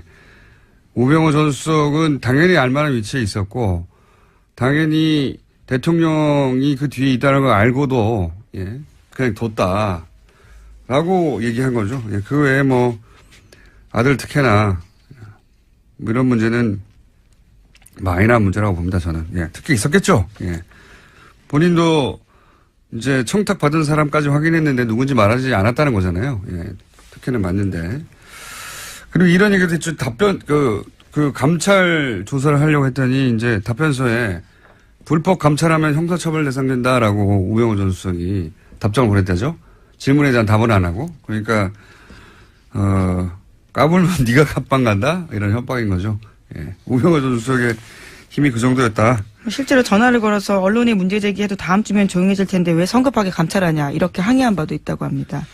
우병우 전 수석은 모든 거를 자기 힘으로 다 무마할 수 있다고 생각했던 그런 위치에 있었기 때문에 이렇게 대응했겠죠. 네, 그래서 국정원을 통해서 이석수 전 감찰관을 불법 사찰한 혐의도 받고 있는데요. 이와 관련해서는 우 전 수석은 내일 피의자 신분으로 검찰에 출석합니다. 자, 우병우 전 수석은 뭐 계속해서 얘기하지만 거의 기각되지 않는 통신영장도 2번 연속 기각되는 초유에 이건 그냥 수사하지 말라는 거거든요. 우병우 전 수석은 법원에서도 누군가 봐주고 있는데 누군가 봐준다에 누군가 더 중요하지만 왜 봐주냐가 더 중요하죠. 왜 특별히 우병우 전 수석은 이런 이상한 일들이 일어날까. 예. 뭔가 알고 있는 거죠. 자, 시간이 거의 다 돼가네요. 제목 확인만 하죠. 예. 네, 자유한국당의 김재원 의원도 검찰에 비공개 소환됐습니다. 박근혜 정부 당시 국정원으로부터 특수활동비 5억 원 받아서요. 청와대의 비밀 여론조사 대금 치른 의혹 때문입니다. 그렇군요. 네, 이분은 하지만 참 연루된 게 많죠. 최경환 의원은 여전히 수사에 불응하고 있습니다. 자, 다음 뉴스는요. 네, 정유아 씨 집에 침입한 강도에 대해서요. 어제 영장이 나왔습니다. 구속됐는데요. 법원은 도망갈 염려가 있다면서 이 씨에 대해서 구속영장 발부했습니다. 구속영장 발부. 저는 이 사건을 보면서 생각났던 게 카타칼 사건 있죠. 박근혜 전 대통령의 턱 밑에 예. 네, 의원 시절이죠. 아주 옛날입니다. 의원 시절에 네. 2000 몇 년이었나요? 7년인가요? 5년 이 정도 아마 중반 정도였던 것 같은데요. 예. 네. 갑자기 저는 그 색깔이 오버랩 됐어요. 예. 그 오버랩 됐던 이유는 나중에 한번 설명하고요. 오늘 여기까지 하겠습니다. 시사인의 김은지였습니다. 감사합니다. 김건진 전 국방장관, 임관빈 전 국방부 정책실장. 두 사람의 석방에 대해서 말들이 많고 비판 여론 많죠. 네. 지난주로 끝내려고 했는데, 네. 두 분이 석방이 되는 바람에 다시 나오셨습니다. 군 사이버사령부 530 심리전단 김기현 전 부이사관님, 다금바리 일명. 안녕하십니까? 네, 안녕하십니까? 네. 그리고, KBS가 파업을 하는 바람에 이렇게 여러 방송국을 떠돌고 있는, 네. 부유하는 이재석 기자 나오셨습니다. 네, 안녕하세요. 네, KBS. 우선, 김기현 선생님? 네, 석방될 줄 모르셨죠? 몰랐죠. 예. 구속영장이 발부가 됐는데 갑자기 두 사람 다 석방되고 이런 건 뭐 전례가 없는 일이거든요. 예. 깜짝 놀라셨죠? 전 신문을 보고 알았습니다. 뉴스를 보고 알았습니다. 예, 모두가 뉴스를 보고 알았습니다만. 예. 여기 대해서 혹시 이재석 기자님은 요즘 뭐 할 일 없으시고. 네. 날마다 그러니까 파업 집회를 하고 있습니다. 예. 네. 예. 마이크를 좀 당겨주십시오. 예, 예. 네. 혹시 취재 좀 해보셨어요? 법조계 전반이나. 그러니까 뭐 제가 알고 있는 그 법조계에 지금 종사하고 있는 취재원들에게 물어봐도 예. 예, 한결 같아요. 답은. 예. 그러니까 말이 안 되니까요. 예. 아예 이제 처음부터 불구속이었으면 모를까. 이제 구속이 예. 됐다가 이렇게 또 되는 경우니까. 두 매우 사람 이례적이다. 다 게다가. 예. 예. 이건 말도 안 되는 대단히 이례적인 이례적이라는 표현도 부족해요. 이런 경우 있습니까? 상상해 보세요. 기억에 아무리 떠올려봐도 이런 주요한 사건에 주요한 장과 실장이 구속됐다가 구속적부심 통해 가지고 다시 풀려나는 경우는 아무리 생각해도 없습니다. 처음 있는 일이고요. 자, 그런데 여기서 이제 쟁점이 되는 것 중에 하나가 모신 이유가 이겁니다. 다금바리 선생님? 네. 쟁점이 되는 이유 중에 하나가 이겁니다. 쟁점이 되는 사안이. 거기 이제 보고서에 칸에 네. V자 표시를 하게 돼 있다. 확인하면. 네. 근데 이제 이 V자에 대해서 검찰과 영장을 발부한 영장 판사는 이것은 사실상 댓글 공장을 승인하고 지시한 것이다. 오케이 하라고 한 것이다고 그런 의미라고 지시한 사람으로 이제 봤는데 변호인단은 이거는 그냥 봤다 이런 게 있다는 걸 그러니까 지시 이걸 하라고 지시한 게 아니다. 이런 게 있구나 봤다는 표시에 불과하다. 의미를 축소했어요. 그런 식으로 지금 계속 여론몰이를 하고 있는데 주말에는 직접 들고 가서 보고를 하신 당사자 아닙니까 선생님? 네. 네, 주말에는 단장 역할을 하셨으니까요. 네. 그러니까 이 V자의 의미가 뭔지를 그 현장에서 직접 겪으신 분이 아닙니까? 이 V자의 의미가 그냥 봤어 하고 쑥쑥 넘어가는 겁니까? 의미가 뭡니까? 제가 공직생활하는 경험으로 봐서 예, 내용의 V자를 표시한 것은 네, 그게 관전 포인트에서 내가 관심을 가지고 있다는 것을 의미한 거이고 예, 관심을 가지고 있다. 예, 매일 예, 이루어진 예, 후속 결과 보고를 가지고 예, 매일 보고를 했을 때는 예. 승인과 지시를 의미한다고요. 계속 이 일을 활동하라는 거 아닙니까? 네. 승인과 특히 지시. 이제 우리 예. 사이버 사령부의 문건은 예, 아침에 일찍 나와서 예. 사령관이 스타트를 하고 예, 또 단장이 스타트를 하고 예, 그러고 나서 결과물을 밀봉해서 예. 봉투에 밀봉해서 가방에 이어서 예, 사람이 인편을 가지고 와서 예,